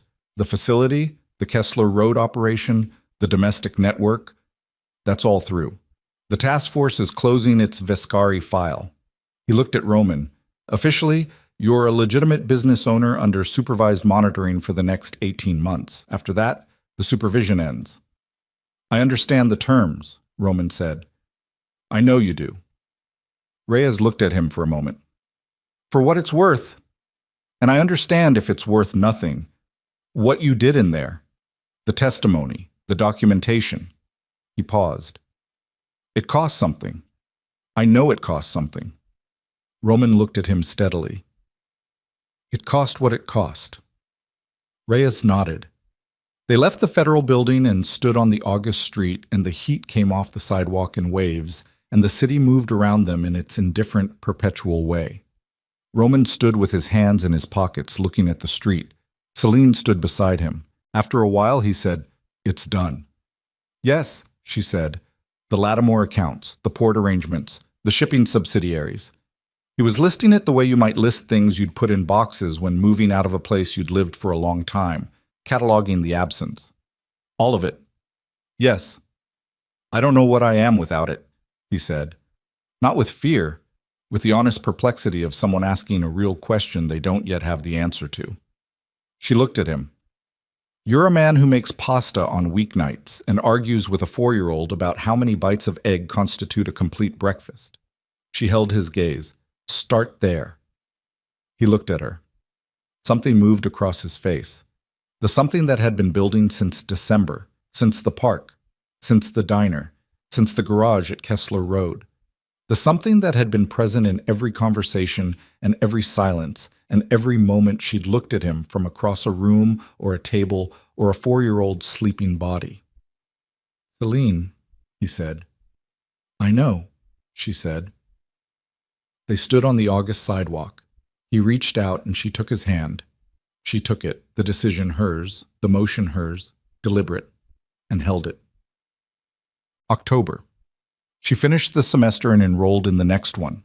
Roman hired 3 people to manage the legitimate business operations: a CFO, an operations director, and a compliance officer whose entire job was ensuring that every entity bearing the Viscari name remained on the correct side of every relevant line. He spent Tuesday and Thursday mornings in actual business meetings rather than federal debriefings, and the difference in him was subtle but visible, the particular quality of a man who is building something instead of defending something. Ivy turned 5 in October. The party was small: 6 children from Meadowbrook, Mrs. Paulson from 4B, who cried slightly when presented with her invitation, Dr. Brennan, who had become, in some organic and unplanned way, a presence in Celine's life in the category of person you trusted with the things that mattered. The apartment on 68th had not been formally named home yet. Celine was still working on the word, but it was where the party was, because it was where the space was, and because Ivy had asked specifically to have her birthday in her good room. Roman had asked what 5-year-olds wanted for birthdays. Celine had told him to ask Ivy. He had asked Ivy. Ivy had thought about it for 3 full minutes, with the seriousness of a person being consulted on a significant matter, and then said, "A rabbit, not a stuffed one." Roman had looked at Celine. Celine had looked at Roman. "We'll discuss it," she said. They discussed it at 11 p.m. on a Wednesday in the kitchen with the lights low and the city outside and 2 cups of tea neither of them had touched. And the discussion lasted 40 minutes and ended in the specific way that discussions about a 5-year-old's passionate and sustained request for a living animal tended to end when one of the 2 adults in the conversation was constitutionally incapable of refusing the child anything she'd sustained interest in for longer than a month. Percy II arrived on Ivy's birthday in a cage with a bow on it and a small card in Roman's handwriting that said, "From Percy the First's friend. Be good to him." Ivy sat in front of the cage for 15 minutes before she opened it. Then she opened it and held Percy II with the careful reverence of someone who understood the weight of the responsibility, and looked at Roman and said, "Thank you." Roman, sitting on the floor with 5-year-old guests in various states of chaos around him, said, "Take care of him." "I will," Ivy said. "I know," he said. November came. The Corvath prosecution opened in a federal courtroom downtown, and Selene gave her deposition in a room that smelled like old carpet and institutional air and spoke for 2 hours about a gala and a ballroom and what she'd seen and heard, and came out into the November afternoon and stood on the courthouse steps and breathed the cold air and felt the particular lightness of having said a thing that needed to be said in a place where it would be recorded and used. Roman was waiting at the bottom of the steps, not in the car, not with men, not behind anything, just standing on the sidewalk in a coat, hands in his pockets, looking up at her with the expression she'd been watching build since December, and which had long since stopped being something she was deciding what to do about and had become simply part of the topography of her days. She came down the steps. He looked at her. "How was it?" "Fine." She stood in front of him. "They'll convict her." "I know.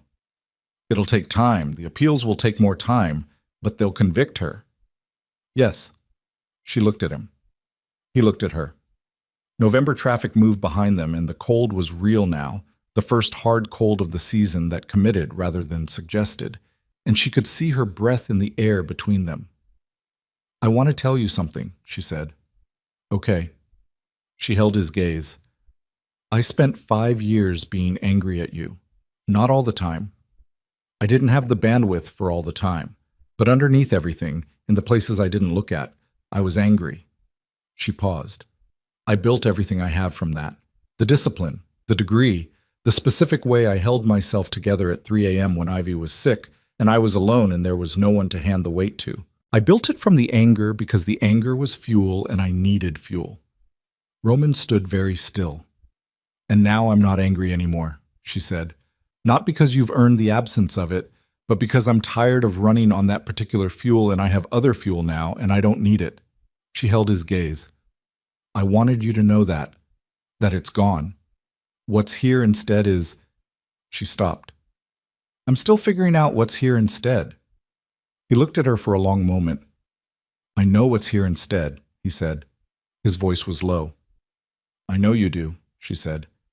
I just needed to say the other thing first. He reached up and put his hand against the side of her face, the cold of his hand and the warmth of it simultaneously. She held her ground and let herself be looked at the way he was looking at her, completely, without evasion, the way Roman looked at things he had decided to know fully. Celine, he said. Yes, she said. Not as an answer to a question, as a thing standing on its own, as an arrival. He kissed her in the November street outside the federal courthouse with his hand against her face, and the cold around them, and the traffic indifferent and perpetual. And she kissed him back without qualification, without the specific bracing she'd been maintaining for months, and felt something in her chest that had been sealed for 5 years and cracked in December and been cracking steadily ever since open fully, in the way of things that have been waiting long enough.